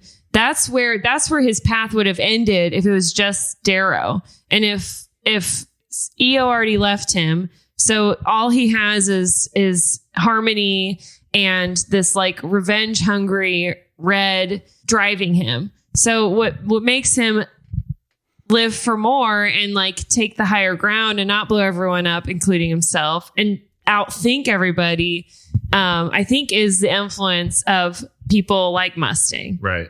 I don't think he ever gets there. And like Mustang like cements that idea of live for more. Why are we doing this? Can we build instead of break everything? And you can't just kill all the golds, basically. Right. You can't just commit genocide the opposite way from what they were doing to the Reds. We have to like remold it all.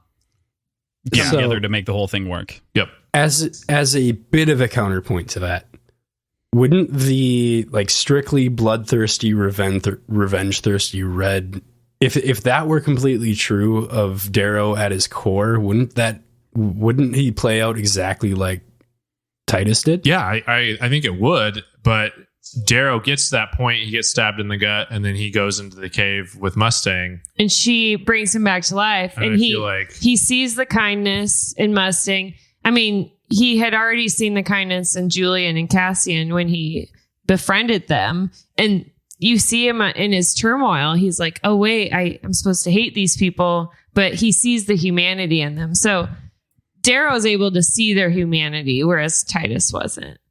But really, right. Mustang legitimizes Darrow to the rest of society. Yep. I'm with you there. I think I still think there's a little bit more to Darrow's outlook on things than just straight up bloodthirst. Sure. From the beginning. It's still revenge driven, but I think he's a little bit more tactical about the long game. Of course. I wouldn't think that. Yeah. I don't think that I don't think fully bloodthirsty like Titus. But if all he has in his life he's grappling with those ideas is harmony and those characters. Yeah. If that's all he has, then that is how the story ends. I think that's what separates him from Titus, is that Titus was purely driven by that. By revenge, which is why he's like killing and raping everyone in the Institute, because he has no long-term goals, no end game. He's just like revenge. They're like those three moral points, right? Like there's Mustang, there's EO's influence, and then there's Severo's influence, and they kind of all go in various directions in terms of Darrow's character. And he's grappling with that throughout that process. Like he's taking ideas from different people and taking them in. It's like, should this be how I act, or should I take this path or this path? And he's a fucking teenager. Like, think of how like imagine trying to parse that at 18, right? 17. Yeah. Like, oh god. You make really bad decisions when you're young and influential. Correct. So I just Mustang helping him I think without her influence, I don't think that he necessarily finds that idea. And then she cements that trust with him when she brings her brother Hogtied to him. She's like, see, like we're a team even over family. Because, ultimately his strategy for destroying society ends up kind of being, in the small game, his strategy at the Institute. That multiplies that up and takes it to the entire society. So, and Ben means like instead of leading by fear, right, he's leading by bringing people like letting people be their own free leader and just joining him at their own free will. Inspiring people. So trying to like peel into that moral discussion that exactly you're talking about without spoiling the sequel series here. How do you make out the decision at the docks Ganymede then? Right. It's fucked up. I think we're on team fucked. It's fucked up. It's logical. It's logical. It is. It's cold-hearted. It's very gold. It's very gold. You know, iRobot, my logic is undeniable. Like, love iRobot. That's where Darrow like goes. I've always had a hard time squaring that decision. And I was listening to you guys last podcast where you guys were discussing, you know, where if it was the right decision or not. And it's just, I mean, what else? It's so complicated.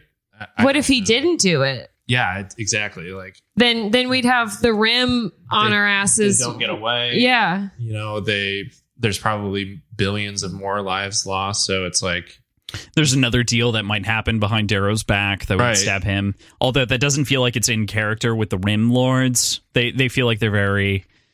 I'm a lover of the Rim. We love the series, Moonies. but Moonies all day long. It's just me. Yeah. PJ, you should answer that question though, not me. You don't know what the fuck's going to happen. Well, I don't know what's going to happen. I think it's the right move, though. I don't think that there's a... PJ is pro killing a ton of people. My man. In a war? I'm pro... In a war that they're in? In a war setting? Sure. Exactly. Probably. Yeah. Exactly. I'm very much of the mindset that decisions that preserve the most people are the right decisions to make. So even though there's a lot of sacrifices made in that decision, it's what preserves him and his goals and his forward movement the most. Right. I mean, it paid off. He broke the society. Like, right. And honestly, like, he sequestered if the you really Moonies. want to get down to moral brass tacks, those people signed up to be in the Sons of Ares. And ooh, dude. Yeah. Like, they didn't sign up to get like sold out by their leader, though. That's a little bit different. Also, I think it's easy to sympathize with Darrow's decisions when he himself is sacrificing his life over and over and almost dies over and over. Twice, 2 or 3 times. Yeah. You know, working for this goal. Yeah, it's not like he's not doing something that he's not willing to do. He's not just sitting, you know, in a fancy... It is tough, though. Honestly, rise. Like we both had a tough time with this, especially when we got to that reread chapter. Tierra Morga. And I think both of us decided like it's a really tough decision that we would not be able to say yes. No, I'm not trying to go to war. But it complicates Darrow's character so much. I know it's not the same thing as like pulling the trigger yourself, but if Darrow were to leave it, he would A, open himself to assault from the Rim, and B, any of the Sons of Ares on the Rim will be killed anyway. They'll be hunted down and killed. Well, he already sold him out at this point. Well, there's that, but there was no real like alliance made between him and the powers of the Rim. It was tenuous at best. It was for this battle only. And once that's done, it's free for all anyway. So kind of nipping that in the bud, I think makes the most sense. I mean, it's logically, you can say yes all day long. Emotionally, very tough decision. Hey, you know? I mean, they are far away, so you didn't really see anyone. And he had, I guess at that point, Aaron made a good point. At that point, he had already sold out the Sons of Ares on the Rim. So maybe just blowing him up would be better than torture. Basically unmask all those people for Romulus at that point.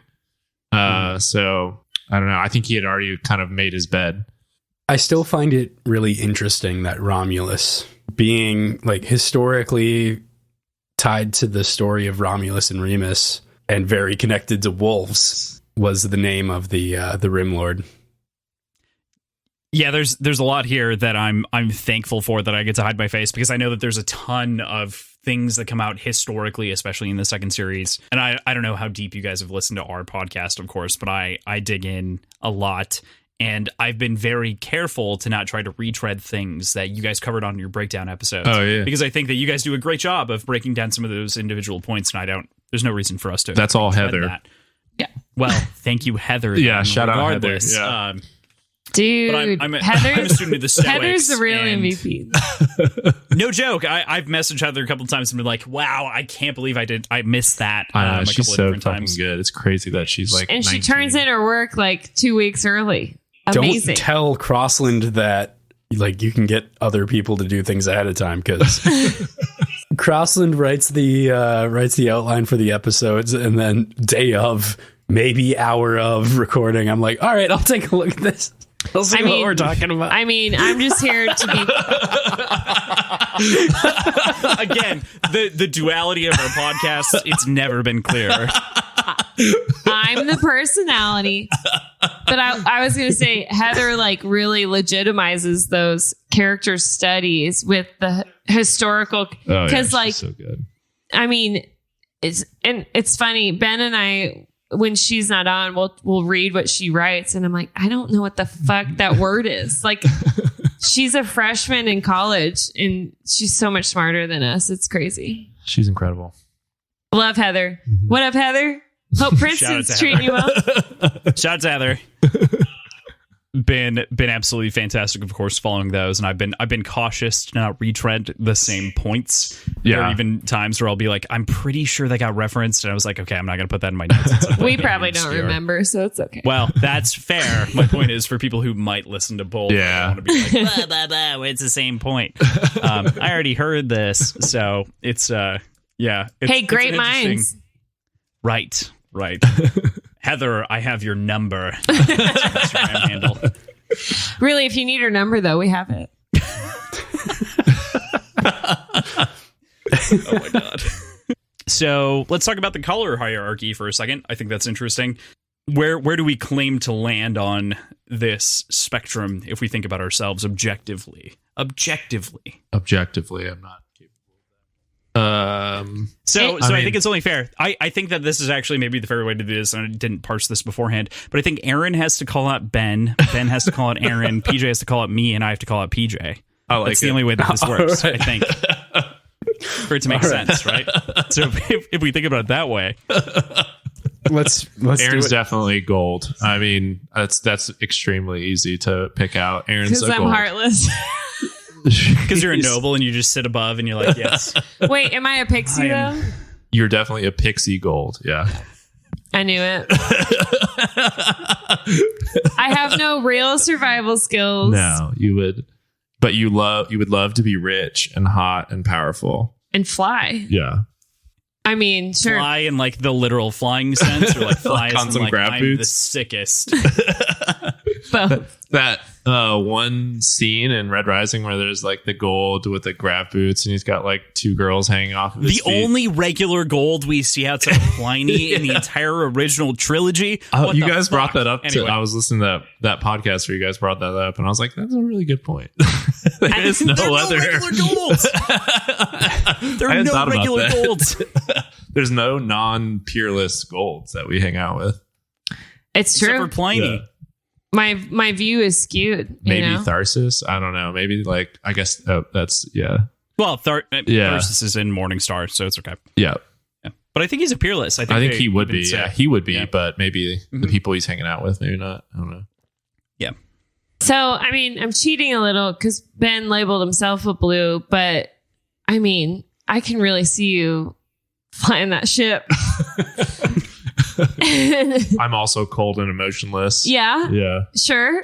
Yeah. I don't know. I feel like you could also be a silver because, like, you also wouldn't mind being rich enough to like collect all that shit that like Quick has. Oh yeah. All the like historical artifacts, and you could have like your own personal museum.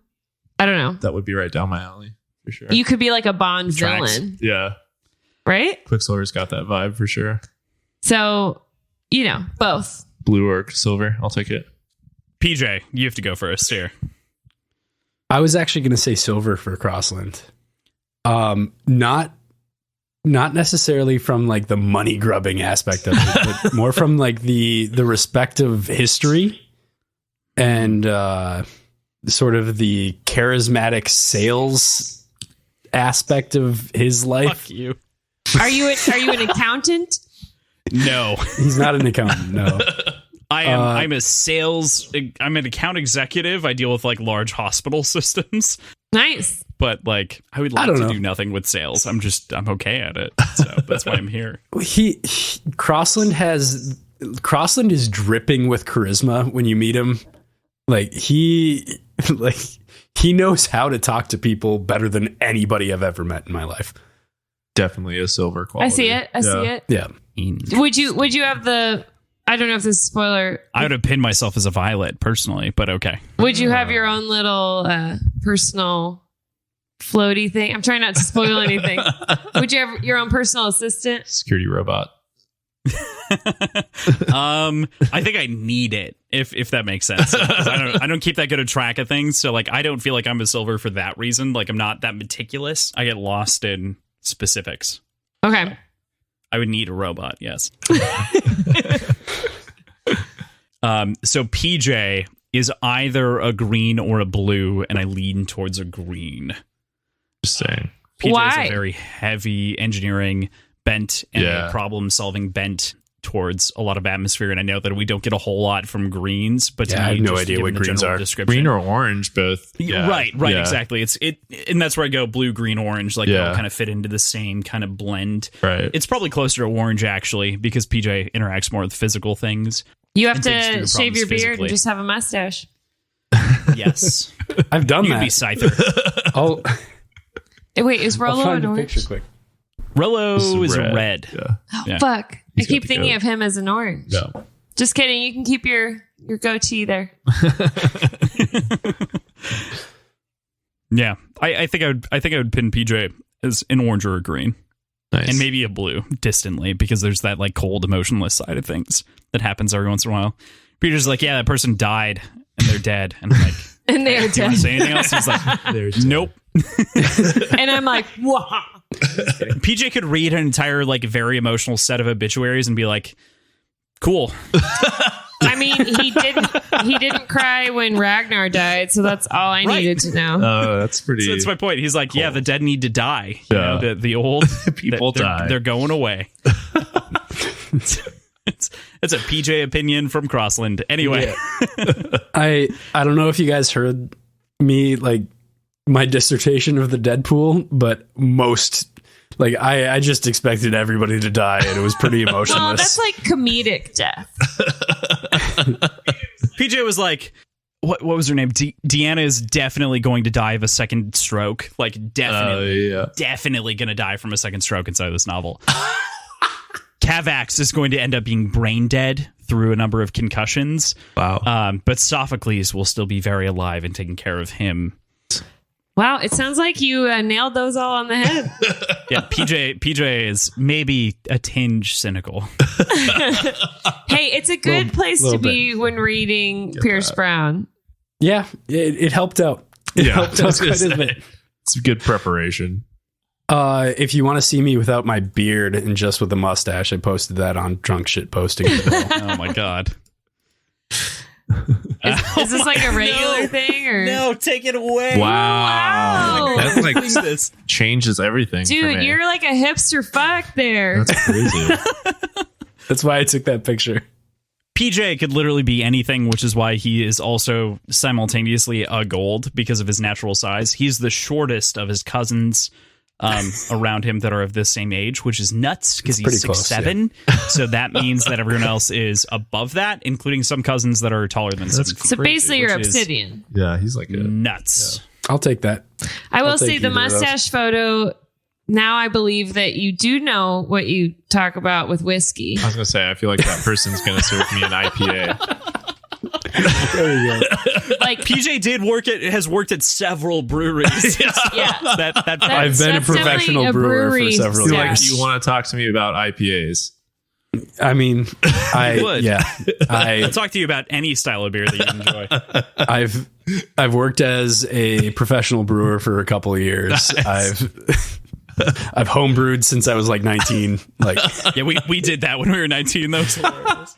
we made some fucking terrible beer when we were 19. We did, but we tried. You know what? But we tried. I bought. I got book on better. homebrewing I got when better was, since 20. What'd you buy? I said I bought a book on homebrewing. I was like But here's 20, the difference. and then it just never. Ben never homebrewed. Never did it. Okay. I read it. I was like, this sounds way too hard. It's really not that hard. Yeah, intellectual blue. There you go. he's not the orange. Yeah, Right. it's fine. Right. It's amazing. Okay. Mm-hmm. So, if you were to pick a part of the universe that we haven't explored yet, what would you choose? I know we talked about the Academy earlier, and I want to just remove that because I think that's an obvious one. But without the Academy in view, what's another part that you would like to see inside the universe? Moon Lords. Did we get Ben's breakdown of Erin for the color? Yeah, we did. Yeah, I'm a We did? cold, heartless gold. pixie bitch. Yep. She's a pixie Yep, gold. we did. Sure. Correct. Sorry. Definitely. Yeah. We got that one. I like that in my heart. Like I'm a peerless guard, but Ben just knows me too well. She knows she's Like a pixie. he's been camping with me, and he knows that I have to have like a real porcelain toilet to go camping. PJ to the same degree, right? Where it's like PJ's just like, yeah, no, you're a silver, like you're super charismatic, blah, blah, blah. And I'm like, I feel like I'm a reclusive violet, who has no personality that anyone So can artistic. access. But yeah, clearly that's false. Oh well. Okay, where would you go, Ben, in the universe? I definitely Or time period. Yeah, You know, I definitely anything. want to see the conquering. Like, I really want to see Earth fighting back against these like proto golds, and John Merrimack or whatever in his whole situation. That was just, I want to see that type of shit. You want to see That's a the good teaser. humans lose to the modified Yeah, Luna. I want to see the Luna Earth War, basically. You Yeah. want to see human genocide. Well, they like really Mass human sterilization. also, yeah, it's so fucked up what they did. Dude. Yeah. I think technically it's fully described in Iron Gold, but it is talked about in Golden Sun. Yeah. And it is fucked They up. fucking sterilized Earth. I mean, Like, it's so messed up. Do you blame them? I really don't at this point. No. Let's fix do it. it. I would like to see a love story with Romulus and Dido and see like her come from Venus and like Yeah. just make it a romance novel. Dido hasn't been introduced yet, but I dig it. Yeah. Oh fuck. I dig it. Who is Barely. that? That's She's not really a spoiler. also an That's not really elevator a spoiler. operator. But that's barely a spoiler. That's not even She really like a spoiler. sweeps It's a the character. elevators. Was she introduced in Morningstar? Maybe I your don't think name, so. but like I think Serafina it's was. just Romulus' but yeah. wife. Yeah. Wife. Yeah. I feel like the name was mentioned Yeah. It might have been. It might. because I recognize it. But Okay. My bad. Yeah. No. I love that idea. That's a I really totally good agree. idea. I think that would be a wonderful story that I hadn't considered before. Good Well, call. what I love about Pierce is he's so gory and action packed and bam, bam, bam, bam, bam. But dude, he can slow it down. He can get bow chicka wow wow. Like we can get some romance in here. We get some Marvin Gaye. I would like, also- smooth moves. Yeah. I would also say like I would love just like a street level type story, because one of my favorite things, and we had talked about this on our own podcast, is like when the world opens up and Darrow's walking around the city on Mars and he's just like looking down the street corners and there's all this stuff happening. I just feel like the world building. So I want to see like something on like a Luna street level story, or, like a Mars street level We story. kind of get a little more of that in Yeah. the second trilogy. Sure. But I think that those types of stories with just characters you don't even know, like set in world, would just be crazy. Like one of the things I've always wanted to see out of Star Wars is just like a Coruscant level, just like on the streets, like a gangster movie that's set in the Star Wars universe, or something like that. So like, give me that Red Rising. It's part of the reason that I liked Rogue One plus Han Solo so much, even though they weren't like Solo wasn't a perfect movie. Yeah. I think Rogue One is the best Star Wars movie. Nice. Okay. The best. Yeah. I'm a Last if you Jedi think guy otherwise, to so. the end, but Last Jedi is very good. That's top 4. Yeah. So okay. yeah.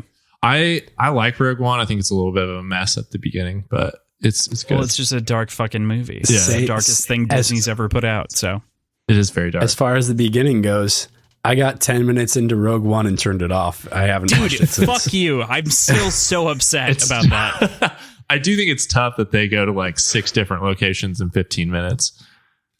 It's not as bad as episode 9, so we can just agree to like Yes. they go to like 15 locations within 4 minutes. God, and I you're fucking hate that neat. movie. All of a sudden the stormtroopers fly and you're like, I thought I was on a weird different planet over there, and now I'm over here, and like you fucked me 4 times, J.J. Abrams. Don't what are you even doing? get me started on Rise of Skywalker. I hate that movie so much. Yeah.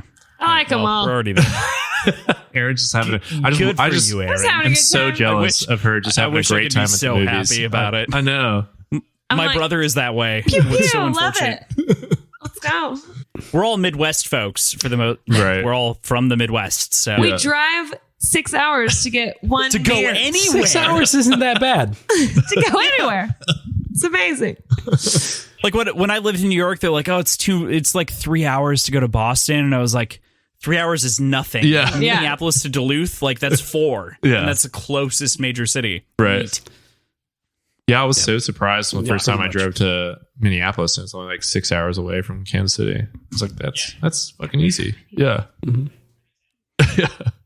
To sort of piggyback off of what Ben just said, as far as like getting us back into the characters kind of Fine, discussion, DJ. Let's talk about the regular stuff. I'd love to dig into regular Gold Society, like an untitled Gold, no Peerless Scarred, no like Highborn House.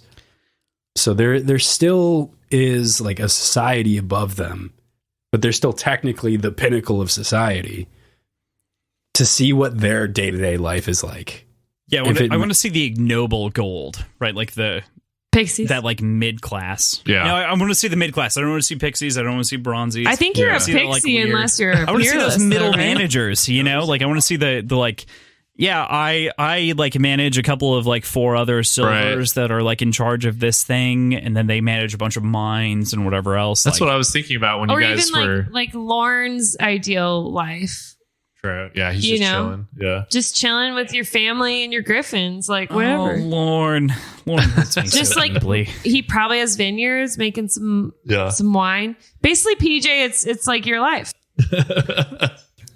Yeah, I was thinking about that when you guys were talking about that on your last podcast. I was like, what do they do? I was imagining just a lot of trust fund babies and a lot of dudes just like handling family business that's been in their family for a long time and Guys that and type gals. of stuff. I feel like it's not even that. I feel like that'd be like upper level, Still peerless. still like maybe a step below Peerless. Yeah. But like, think about Fitchner and his life before, Right. like Yeah. anything. He was still a Peerless Scarred, and he was still like Yeah, but he's ugly. his boss was a silver. He was a middle manager. He was kind of like, middle manager, kind of a mercenary type a little bit, Yeah, like, Yeah, yeah. he and doesn't he was. have I'm a assuming butt his chin. mercenary work. Yeah. He doesn't have a butt chin. That's true. You can't get far in life It's without like one. bubblegum. You can't prove I don't have one. No one can prove that on the podcast here. Yeah. But he was a mercenary, I think, because he had the chops from his time at the Institute, and his Right. time like becoming a Peerless Scarred. But without that, he's just a like CVS pharmacy manager. Like, what do Hey. they do? At least he's passing out vaccines. I'm Now not we're saying talking it's a about- bad thing to be a CVS pharmacy manager, but it's not as glorious as it makes it seem as a Gold. So if you think about that from a gold perspective, you're not doing well. Right.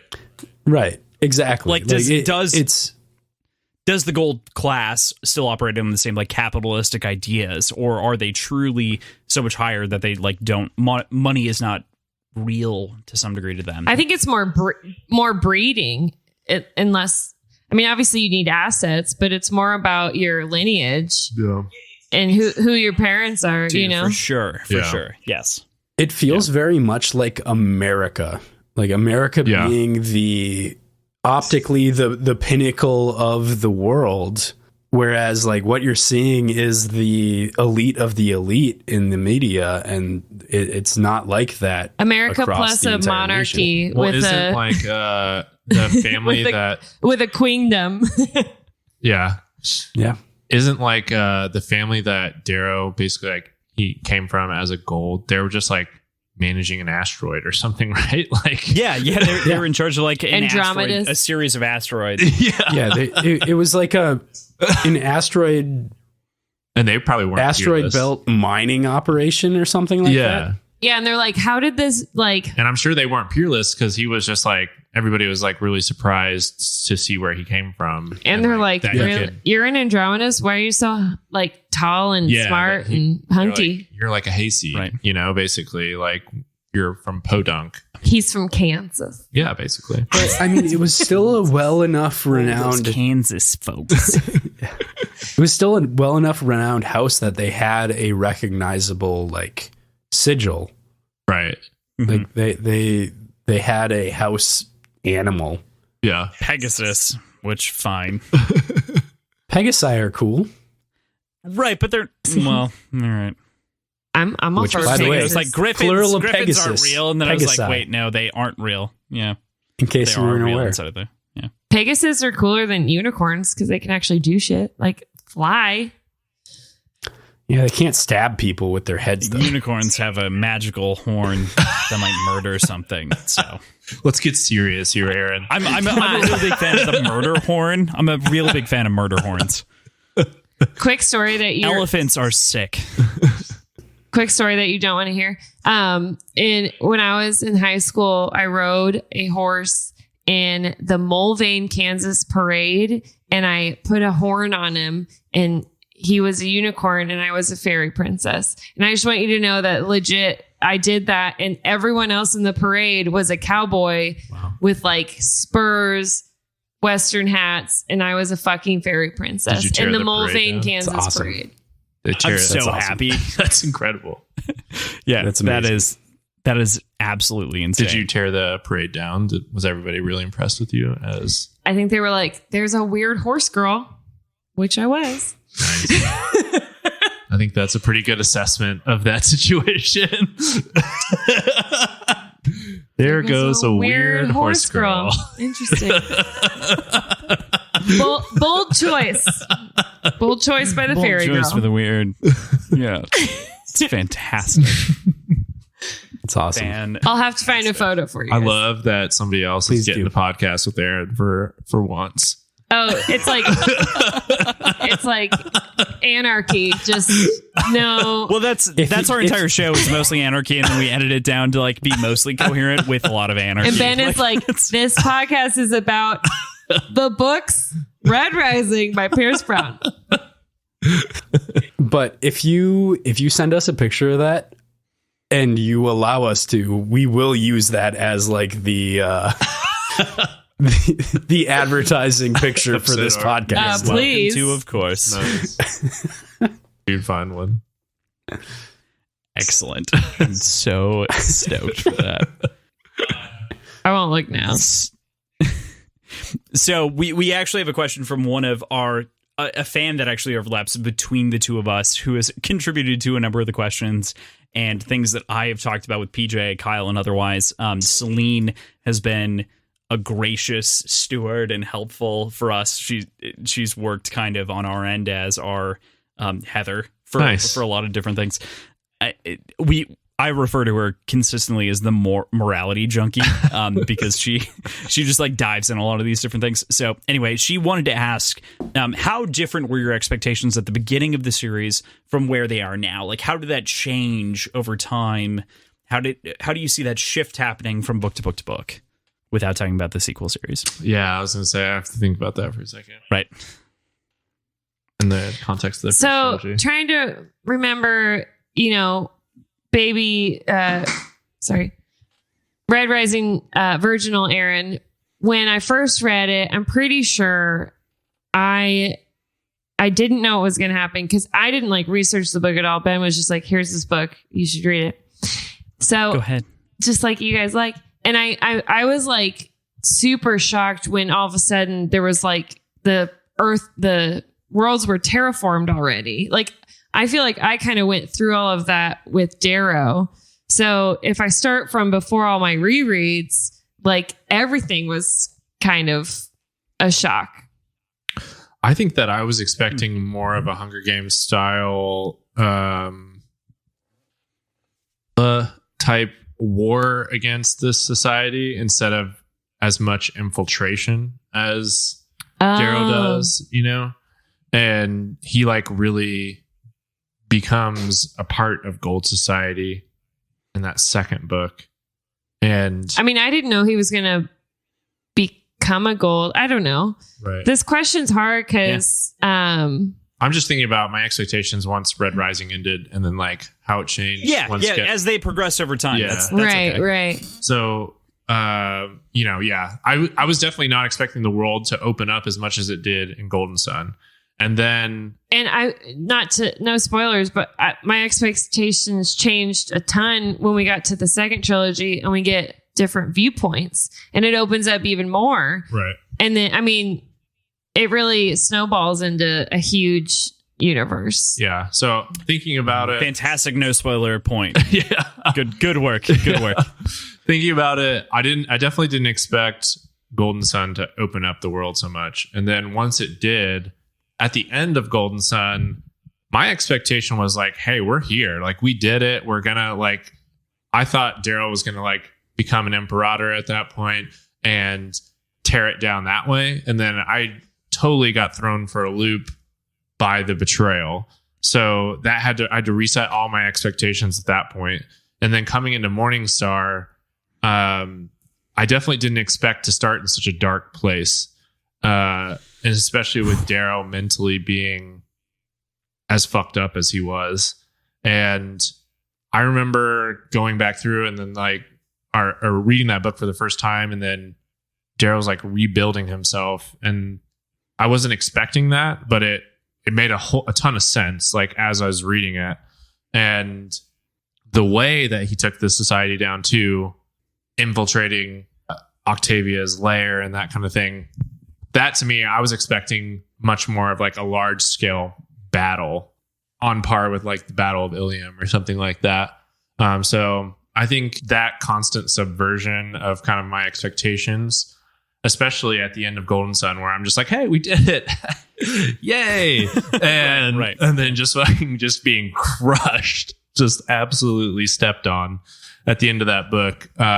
It reset my expectations for the books in general, because I just okay, I don't know what to expect anymore. I can't think that I know where this plot is going.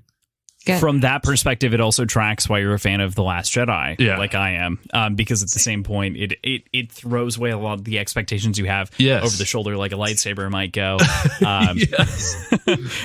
in that story at the end. Yeah, for sure. Aaron, I was so sure you had something to say. I was getting ready for the next thing. Oh, okay. All right. Well, so neat. Which plot twist surprised you the most? Ooh, I'm going to say that Fitchner surprised me the most. Okay. I mean, yeah, that was a good one. Yep. Yeah. Because this answer. is first trilogy. And most of the plot twists, I was like, those aren't right. Sure. I didn't expect the bubblegum pop in, ugly ass Bronzy to be the leader of the Sons of Ares. Yeah. Yeah. I think the tying into that, the Quicksilver reveal was also pretty surprising as well for me. But I mean, the one that got me and just destroyed me was the end of Morningstar.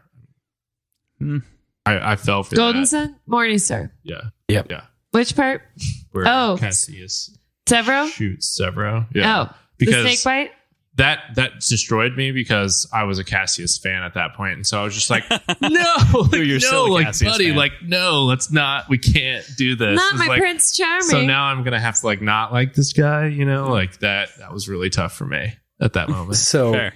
I chose the same as your last point for the exact opposite reason, because I was so convinced that he was not a trustworthy person and that it was a fucking huge mistake.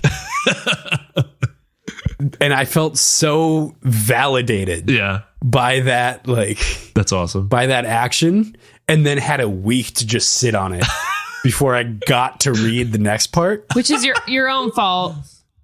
No, it's Crossland's fault. It's Cross's fault. Yeah. Oh, you didn't let him keep reading? No. No, that That's was the way where our we ended podcasts the work. episode. Damn, you're a terrible friend. I'm an emotional terrorist for sure. PJ, if you need therapy, just come talk to us. Please. Shit. I need I've it. lost I my really co-host. do. Yeah, fuck you, Crossland. Do this on your own. I'm joining them.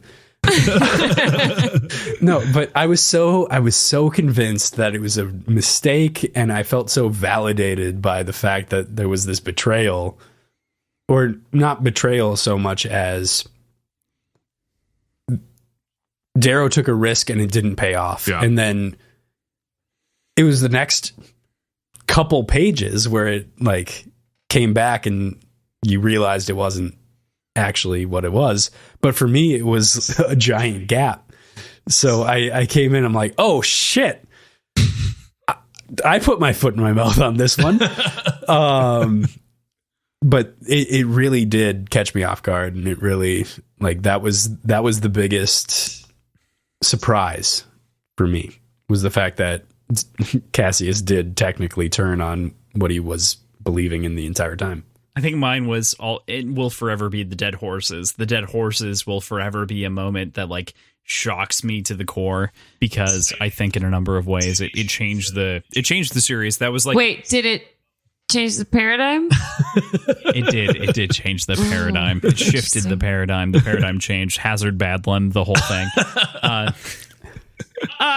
Anyway, that was a moment for me that like changed the entire series, where it's like, okay, anything can literally happen, and the characters are going to plan things that are outside of my perspective, and that moment just broke the whole oyster open. Yeah. For me. I just all of a sudden was like, okay, Darrow knows something. Yeah. Okay, he's like, for some reason he's fighting more valorously than he should, and he knows that like he could just like kind of take a L here and he'd still win. Why does he know that? Why is that? And then they crawl out of the horses, and you're like, oh, fuck. And the whole thing at that point just kind of unfolds. And the series from there just does a series of moments that are very similar to that, and they escalate in their own contexts. Yeah. But Yeah, to that first piggyback time- on that, Pax's death in the first book there, that to me is like the moment where that book really, really levels up. And you're like, oh, Yeah, you're I just like, see what's happening. you've got a series of level ups that happen there, and the first one is the dead horses. Yes. The second one Yeah. is stealing the cook. Yeah. June, who's really important. The Yeah. entire series, cooks are important.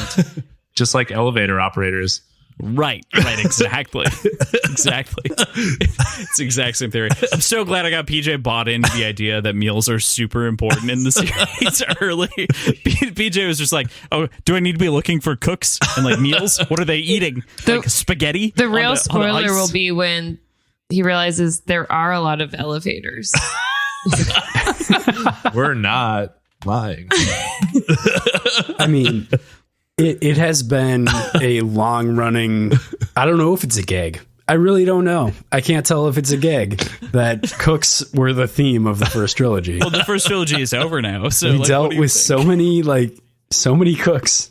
I think so. I think it was the most important part of the entire series. Having a good was- cook is really important. Yeah. Yeah, you steal them. If they're from Earth, you can't understand them, apparently. Cam, What else? There were a bunch of them. There were a bunch of cooks that we dealt with. I'm down to try That had, like, Holiday's small pasta parts. whenever. who's Holiday? Shut up. She's in Morningstar. It's fine. She's in the first chapter of Morningstar. Amazing. Not only does she run an First elevator, couple chapters. she makes pasta. She's a great cook. There you go. She is All right, so it continues. The entire series. It's cooks. Okay, so one of our last questions here. I want to talk about the villains because I don't think we've given them enough credence inside of our conversation. So let's talk about some of our favorite moments from the villain. PJ talked about Aja's kind of morality from the society's perspective. I want to hear at the very least about the Jackal and Octavia plus Aja plus maybe Cassius based on PJ's opinion. Plus that bitch Antonia. Plus Antonia, Chlamydia herself. that bitch Antonia. Literally crucified. I remember when we interviewed Pierce, he talks about how like riding the Jackal is like super easy for him. He like I think he like actually I mean, like after talking with Pierce, I understood the Jackal way more. yeah. Like, I understood where he came from, and like that to me is like the I'm not closest saying character Pierce to is Pierce evil, Brown but like yeah. is the Jackal. Just the like that is the avatar for me for him for sure. just the like nonstop thoughts from Yeah. like different angles and thinking of different paths and like, you know, The logic based and just like not to be Also- like a creepy fan, but like the genius of Yeah. Pierce Brown's thought process. You kind of see that see in it all. how Yeah. the Jackal's manipulating and thinking of every angle before everyone else. Mhm. Yeah. I think But Roke the- is a great villain, honestly. Because he's certainly a villain. I mean, He is. his speech to Romulus is probably one of my favorite speeches in the entire series, where he tells Romulus like, "I'm gonna burn your fucking house down, bitch." like it is great.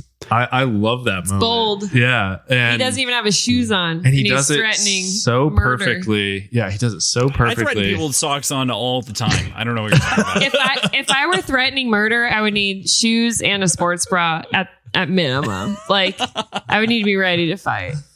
Me And- too. Yeah, I mean, him being your favorite character, I actually relate to that a lot. He was one of my favorite characters when I first started reading the series, and like I've grown to hate him over time. As you should, yeah. for the record. And I feel like to me, that's just me becoming more and more of a Howler because the Howlers just detest Roke, and I don't know. That's like the Severo influence on myself. But he is one of my favorite villains to hate because he's so good. He's just so good at it. I love his speeches. And like I said, I think that speech to Romulus is like an Their all-timer. poetry. Yeah. It's incredible. Yeah. I gotta say, I'm a fan.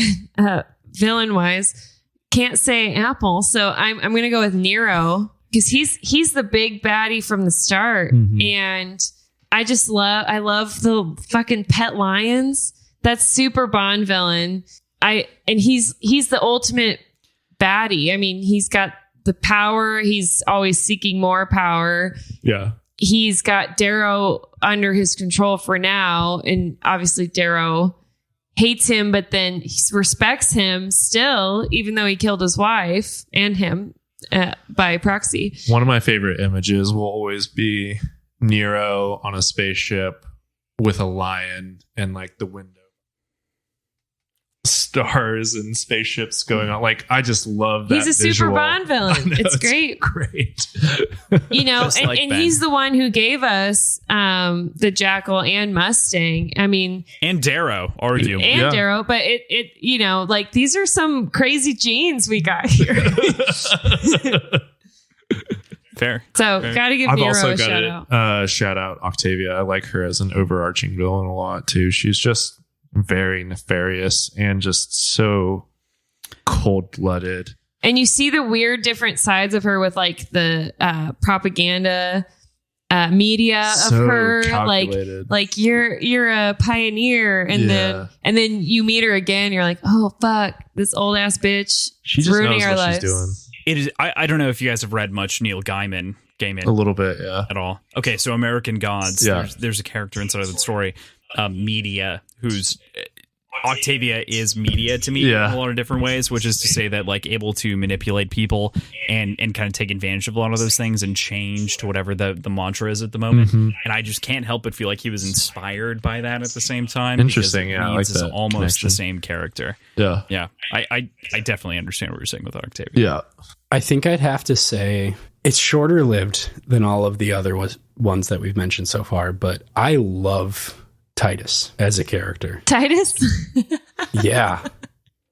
He is Darrow without restraint. Yeah. Like and without love. Yeah. But I think even Darrow without any sort of self-restraint, that is at its core what Darrow wanted to do to the Golds. Like he understood that he needed to hold back and play the long game, but really Titus was acting in the way that Darrow wanted to be acting. I have to disagree. I think Darrow always had too much empathy.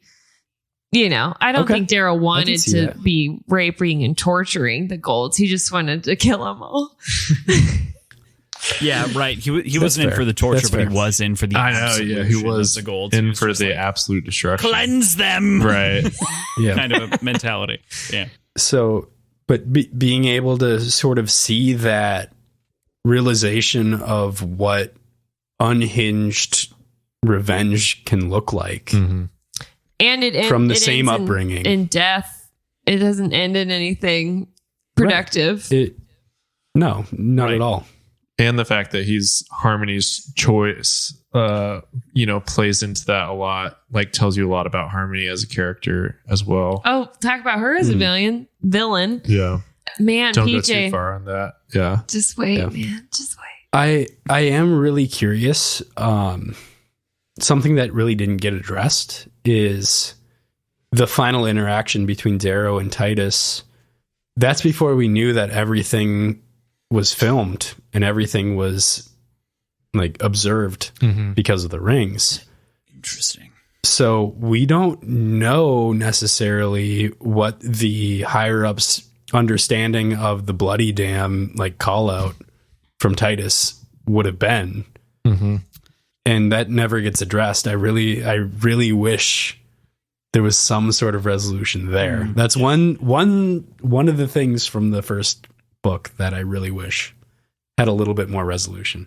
Are you ready for the most controversial take here? What's that? Favorite villain? Do it.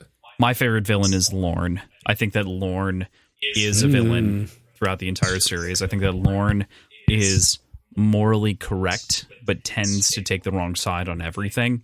I think that he just has the incorrect lens because he's been raised inside of the society as opposed to outside of it. And I think he would have decided otherwise if he would have been raised outside of it. And that is what separates Lorne from being my favorite character versus a villain. Yeah. Because Lorne should be my favorite character because I am a stoic at heart and I love Marcus Aurelius and I love so much of this stuff.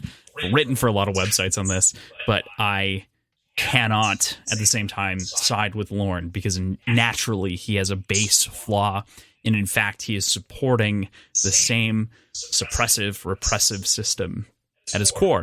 And so I think Lorne is but what about the worst embodiment of society that exists. Sure. But what about Icarus? We love the Griffin. It's kind of his redeeming quality, We're cool wouldn't you with say? Icarus, yeah. Yeah, he hired a Violet to like build a Griffin, and it's like, oh yeah, Lorne did this. That negates all of the crazy genocide that he committed against a number of other people over time. Yeah, for sure. All those wars, forgiven. I like that take. Yep. But I really don't think that like Lorne is viewed as a villain as much as he should have been. I think that some of that is like his intertwining with Darrow's perspective, obviously, and training and the way that he impacts Darrow's view on everything. And just like Darrow's like his own first person perspective on Lorne. Like, I think we're lucky that Lorne died in the end of Golden Sun because otherwise he would have been worse than Aja was at the end of Morningstar. Yeah. Like, that would have been an be some tough moments. That would have been powerful if like Lorne and Darrow ever did have to actually like face off or have a conversation. I mean, they By the way, kind I'm a of red. were facing off in a weird way. Right, exactly. Yeah. And they were facing off like gold to gold inside of Golden Sun. Yeah. In those moments where he was recruiting, obviously, the Arcoses to the cause. And I think that at the core, most of the rest of the Arcoses would agree with the Republic and sort of the mentality that Darrow has going forward. But I don't think that I think that Lorne himself would have had a tough time reconciling the differences. Yeah, I don't think he was capable. I think that Lorne innately is a villain, and a lot of people don't think of him that way. But you like Roke.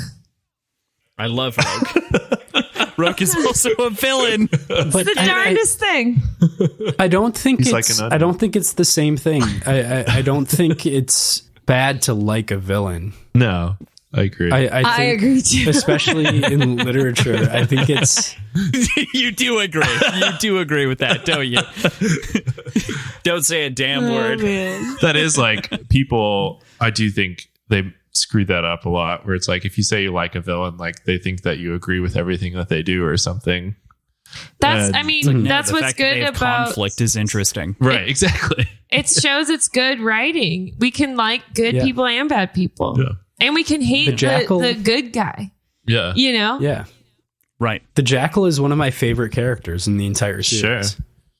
Like he is so well written, and it gets even better as you understand the depth of where he's coming from and where all of this fucked up like decision making process comes from. It's too bad makes he. it more logical. It's too bad he died. Yeah, it's really a shame. It's tough. That he got hung. It's Too really bad. a shame. Got his feet pulled. Yep. Never comes back. Not at all. Well, I mean, Darrow got his feet pulled. That's true. I love the paranoia that we're inspiring in PJ now. This is amazing. This is amazing. Hey, we always need more elevator operators. So We do need elevator operators for sure. Any other thoughts on villains? we get a lot more of them coming up. If you like villains, So you will like the second trilogy. yep. The sequel series has many. we actually, I feel like we have more villains than we can handle. So it's fine. More villains Everything's than fine. protagonists most of the time. Dark Age is like that meme. This is fine, Yeah. but the flames are House is villains. on fire. Yeah. What this series has done for me, at least, is really cement the fact that villains are entirely objective or subjective. Subjective. Subjective. Right. In that, given the right light, everyone can look like a hero Sure. and everyone can look like a villain. Like, Sure. there is so much depth to everybody in this series that if they're a villain, they are a villain because we see things through Darrow's eyes. But if we don't, they're an upstanding member of the society. Yeah, that's one of that my are favorite doing things. exactly to what think they were about raised to do. Rogue is he's the hero of his story. Like, and he is a societal hero. Like, that is why that's why this series is so great. Like, a character can. That's why he's a problem. Yeah. I don't like how Roke friendly this episode's getting. We have a whole like hour and a half podcast, like basically calling Rogue a bitch. So I think we're okay. Roke is a piece of shit. Let's be clear. Roke is a piece of shit. But on the front half of the series, he had a chance. And he had more of a chance than Tactus had. And all I'm saying is a lot more people apologize Tactus's behavior, despite Roke being mostly just a friendly guy. Yeah. I just like to reminisce about when Roke was the most hated instead of the current most hated person, or caused the most discord on the boards. Right. Yeah. True. He was the Roke was the first, like, oh my God, you are a Roke sympathizer. Gross. Should I take my headphones No, off so you're you guys can talk? No, you're good. You're good. Okay, we're going to talk about our last question of the show for the most part. What is your favorite scene or moment from the original trilogy? So picking that apart, there are a lot of like basic moments here. Like a lot of people might say the gala. Gala. I'm just gonna wipe the gala. Yeah, let's as take an the option. gala off the top. We'll just take the gala out because Gala. it's a great moment. The gala. Because it's obviously the best moment. It is one of the best ones. For Leave sure. me alone. But yeah, Just spilling a decanter of wine in your enemy's lap, like, mwah. Yes. Yeah. Very good. Give me more of Very that. good. So we'll clean that out because it's a clean favorite for most of the people here. But without that moment, what are some of your favorites? We'll start with Ben. Just off the top of my head, I love the imagery and language used during the Iron Rain. It just is incredible. Just one of the it's just one of my favorite writing sequences from Pierce. I just think he does he just kills it in that moment. So that the imagery that he creates in that moment is just beautiful and horrifying, and it's just exactly what an Iron Rain would be. And you picked my favorite moment, and my favorite quote. Yeah. So fuck you. Anyway, I also, let's see. I think another one of my favorite moments is after the gala, actually, and it's Darrow and Severo launching themselves into the what becomes the PAX, and then Ragnar presenting his stains. I love that. Just the That was mine. Thanks. freaking. That was mine also. I'll take everybody's moment. What else you guys got? Are you a god? God child. in the Anilio, the moment where he's like, Oh no, mine was the Star Shell moment. Yeah. because we got so blue ballsed by the beginning or by the end of the academy. Yeah. And finally getting that payoff of getting star shelled into the hull of a ship. Like that was mine. that was pretty nuts. Okay. The adrenaline junkie madness of that moment is just like and it comes off of the heels of a chase. So it's just like ending that sequence, and then Ragnar showing up, and Ragnar is just such an incrrible Just character. everything Ragnar. I love Ragnar deeply. Deeply. And him showing up in that moment and then knowing where that relationship goes is just, I love that. It's beautiful. Yeah. And plus the Darrow Severo Ragnar dynamic is just incredible. And you get that in that moment where, especially like, you get Severo like cracking all his jokes, and then Ragnar shows up and he's just like, I think you should say yes, dude. Like, this is fucking guy is scary. And you get because Darrow takes a little break, in a box. You get Ragnar and Severo getting their own relationship. Yeah. So then that really even improves on their Three Amigos vibe. Mm-hmm. It's a great. It's bittersweet. I know. Well, since Ben took them all, I guess I'll say I took the two best ones. Took all three of the best moments. Yeah. I love everything Severo. I love how vulgar and insecure he is at the same time. He's like the biggest shit talking, insecure little man you've ever met. Yeah. But I especially love that he's vulnerable enough to Darrow that Darrow feels like, okay, it's now or never, like it's Severo or nothing. And when he reaches out and tells Severo Shares the secret with him. that he's a red, I think that's a huge turning point in Darrow's story. And it just shows how good of a friend and how good of a character Severo is and how he can stand on his own. And then going with the Severo vibe, obviously when he gets the snake bite and says, fuck. And he's like, I'm going to kill you. I'm going to kill you in your face, Sasha. so amazing. So That's all great. I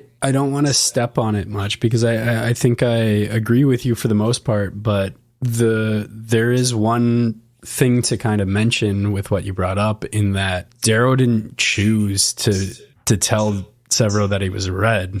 And I'm curious what you think about the implications of that and how their relationship could have been different if that wasn't the case. I just don't think they ever. I mean, there's a stopping point to all of Darrow's relationships. Right. And you see it, including Roke, Yeah. most importantly. well, Roke. you see it in a lot Our of boy. them where he never tells them, and then they find out, and it's oh, now we have to kill them. Like now we're at war, So Yeah.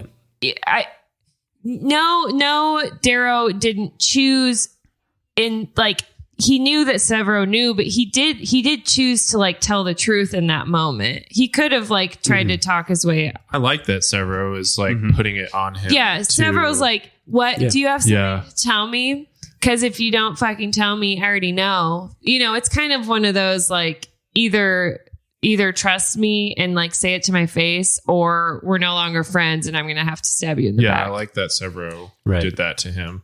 And just God, you can actually like feel the weight lifting from Darrow when he says, Oh that yeah, to I mean, Severo. It's crazy. He's been so alone. That's one of the few moments that truly breaks me. Where I like, break down and I'm like almost crying. It's like, oh no. It's fucking brotherhood, man. Yeah. We don't deserve think- Severo, and you know We don't. Unfortunately, he becomes a elevator operator. In the next book. Has that joke died yet? No, it's it's amazing. still going. Was that one too many? What happened That was the first? perfect punchline. Was it Severo or Ragnar that happened first? I can't remember. Severo happened. Severo was the happened first? one. Yeah. Yeah. Okay. I think that's the because right way Severo for it comes to with the happen. whole the not holocron of images that explains that Ares. Yeah. matters He and whatnot. like what Dancer retouched him or whatever, right? Yeah. PJ, did you say your favorite moment? I mean, I did. I said the star shell thing, but Ben said it. I'll back. Like I'll choose something else, and I think I'll go with the moment in the pond or the lake at the Institute With with Carnus. Cassius and What a good choice. Oh, with Cassius. Darrow. I was thinking of Yeah, Cass. A and different it's pond moment. Mustang, right? Kind of like Right. Yeah, Mustangs on Stalking- the outside of the lake. Yeah. stalking the outside of the lake. It's just it's tense and it's bonding beyond anything else. Like it is high stakes bonding without being able to choose anything otherwise. They show great buoyancy in that moment. They do. Well, those are like the moments that bind Cassius and Darrow again back in Morningstar. It comes back around, like all those little moments like the race too. And again, Roke was reflecting on those moments and they showed up on his holovid, which is why Cassius and Darrow both reflected on them, which led to the finale. So Roke is really the hero here. That's all I'm saying. Wow. I did it! Incredible. I mean, he's a dead hero, so take that for what it is. The dead poet. Deservedly dead, for the record. We should start a society around him. Dead Poet Society. The Dead Rogue Society. I'm the only leader of the Dead Rogue Society. Cross, is that your favorite a great moment call. when Roke chops his head off? That is a very sad moment. When they shoot him into the sun.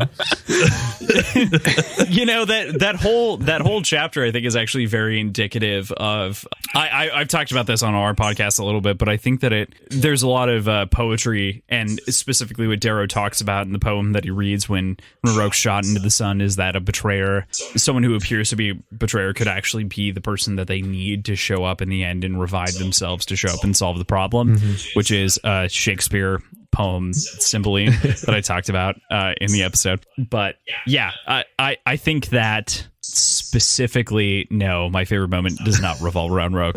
My favorite moments, I mean, the dead horses stick with me. A lot of the moments we've talked about stick with me.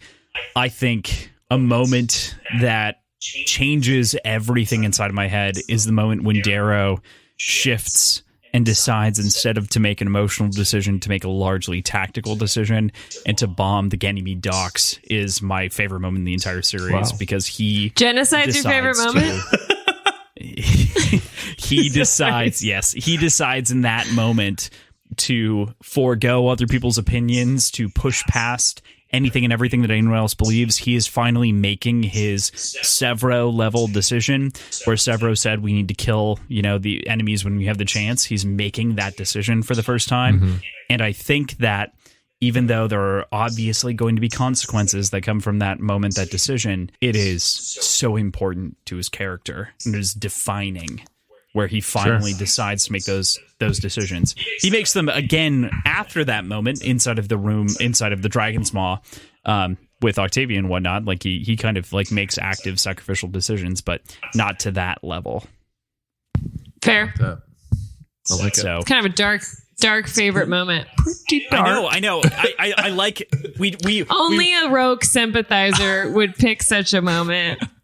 we ruled out a lot of other moments based on what other people have said. So rolling into it, I think that moment is so important to the rest of the series, and I think it's brilliantly written, and it subverts every expectation that you have of Darrow, but within a way that's logical for his decision making complex. Very well said. Sure. Yeah.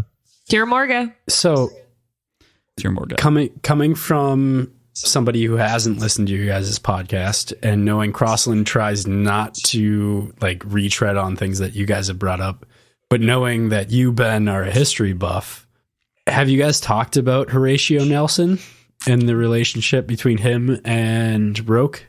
No, I don't go that deep. Okay. Who is that? See, Crossland, you give a dissertation. Horatio Nelson was an admiral in the mid 1850s who won a big naval battle for the UK against France in the Napoleonic Wars, which established the UK's dominance for like the next 100 years ish in naval and allowed for them to conquer a lot of the areas, including India and otherwise across the court. So Nelson, Roke is continually compared to Nelson, Right. Nelson, Horatio Nelson, meaning that the victories that he won would be so far-reaching as to assume that they would control the areas, even if they won minor conflicts. Nelson won with nearly a third of the ships inside of the conflict as the opposing force. Oh, wow. So that's what's so wild is he changed the paradigm where instead of the modern ships, which would run past each other, he turned horizontally his ships and shot them as they were oncoming to run past each other. So he was taking out ships on the vertical versus the horizontal. So Smart. weird from an admiral position, weird from everything else as we know and we think about combat. But yeah, I got into a Nelson. little nautical combat history books. That stuff was wild. Like, it gets weird when you start to like think about the way that people are like, okay, so it's going to take me 4 hours to spin around, and it's like, oh my god, that stuff I was like, just like, damn, I could. To do I'm math. so glad I'm not doing that. Like, I'm so glad I'm born in 1987. Holy shit. Oh my god, yeah, right? Don't tell them how old you are. Gross. I think people know. I was 94, 93. No, you're 94, right? Peter? 94, yeah. Yeah, right. I think people. You guys are basically Gen Z. I think people can tell how old we are We're basically by your Dara's age. mummy references. So What? The Mummy was a great we're movie. all millennials, and yes, it was a great I movie. learned It gave me my first Arabic nightmares. because of that movie. Excellent. She did not. I didn't. I wanted to be an archaeologist because of that movie. that was one of my favorite podcast moments. Was when you told Heather about the mummy, and I was like, Erin, She doesn't know what that is. Heather was born a year after the mummy came out. So, Dude, the fucking Beatles still give me nightmares. Rip. Yeah, no joke. First nightmare ever was those Beatles. Oh my god. All right. Well, we've approached the end of our questions of the end of the podcast here. So what we've got basically left is whatever you guys want to say about your podcast, about the show, about anything else. Whatever you guys want to say. It's your stump speech. sure. Okay, we're HowlerPod. You Yeah. can find us online. If you've read all the books, you should check us out. We are the podcast for Howlers. If you want to go deep, if you want to, If you're vulgar and like to have fun, and dick around a little bit while talking about Red Rising, we are your podcast. yes, and we can be found, on all your normal Instagram, podcast Twitter, providers. Facebook, Etsy. Also, Spotify, Apple Podcasts. Right. We just got on Audible. We did. Thanks to a Facebook post. Someone couldn't find us on Audible because we weren't on there. We didn't know. I didn't know you could listen to podcasts. I listen to books on Audible, not podcasts. That's fine. All of our social media is at HowlerPod. HOWLERPOD. Yes, that's right. Yep. And Ben, what are we doing in the future? We've got some plans. We'll probably be back, I don't know, late summer, early fall. We'll see. Well, we've got some plans for a new season. Obviously, there's not a new book yet, so we have some ideas popping around. I need to clear them with the boss over here first, and make sure that she's up for it. Ben tells me what to do, and I show up. It's fine. And then, we'll probably have some new episodes out later this year. And I just want to say thank you guys so much for having us. Yeah, on. this was fun. Freaking really cool. This was a blast. I just got 2 new friends. I know. That's fantastic. All of our guest spots are like a wild shot in the dark for the most part. So it's like, please, dear God, enjoy our company. And we're so glad. This is so much fun. I really hope that comes through on the podcast because we had a lot of fun. Yeah. Just to give a little bit of perspective on like our plan for the podcast versus how it went down. It was like an hour and a half of recording before we got to the first question. Like it was just so much natural back and forth. It felt so good to have that really, really natural conversation. I blame really, Tequila. Really Tequila is the hero of this episode, I think. Tequila is the hero and the theme of this entire episode. Words and Tequila podcast. There we go. Thank you, aphrodisiacs, for this episode. They'll find All right, you. well, next week we're going to be reading until we are starting Iron Gold, which is crazy at this point for me in my head as I think about the series, and I'm so glad we're here now. Catch up, PJ. We are going to be reading. We're going to be reading until page 54, which I think is chapter 8. We're going to be reading up until chapter 8 or through chapter 7, depending on how you think about that. Very, very excited to start entering the multi-point POVs that we're going to be experiencing in some Yeah, I'll be series, really interested to hear PJ's opinion on that. It's fun. Yeah. With PJ, we can like revisit who we used to be. Nice.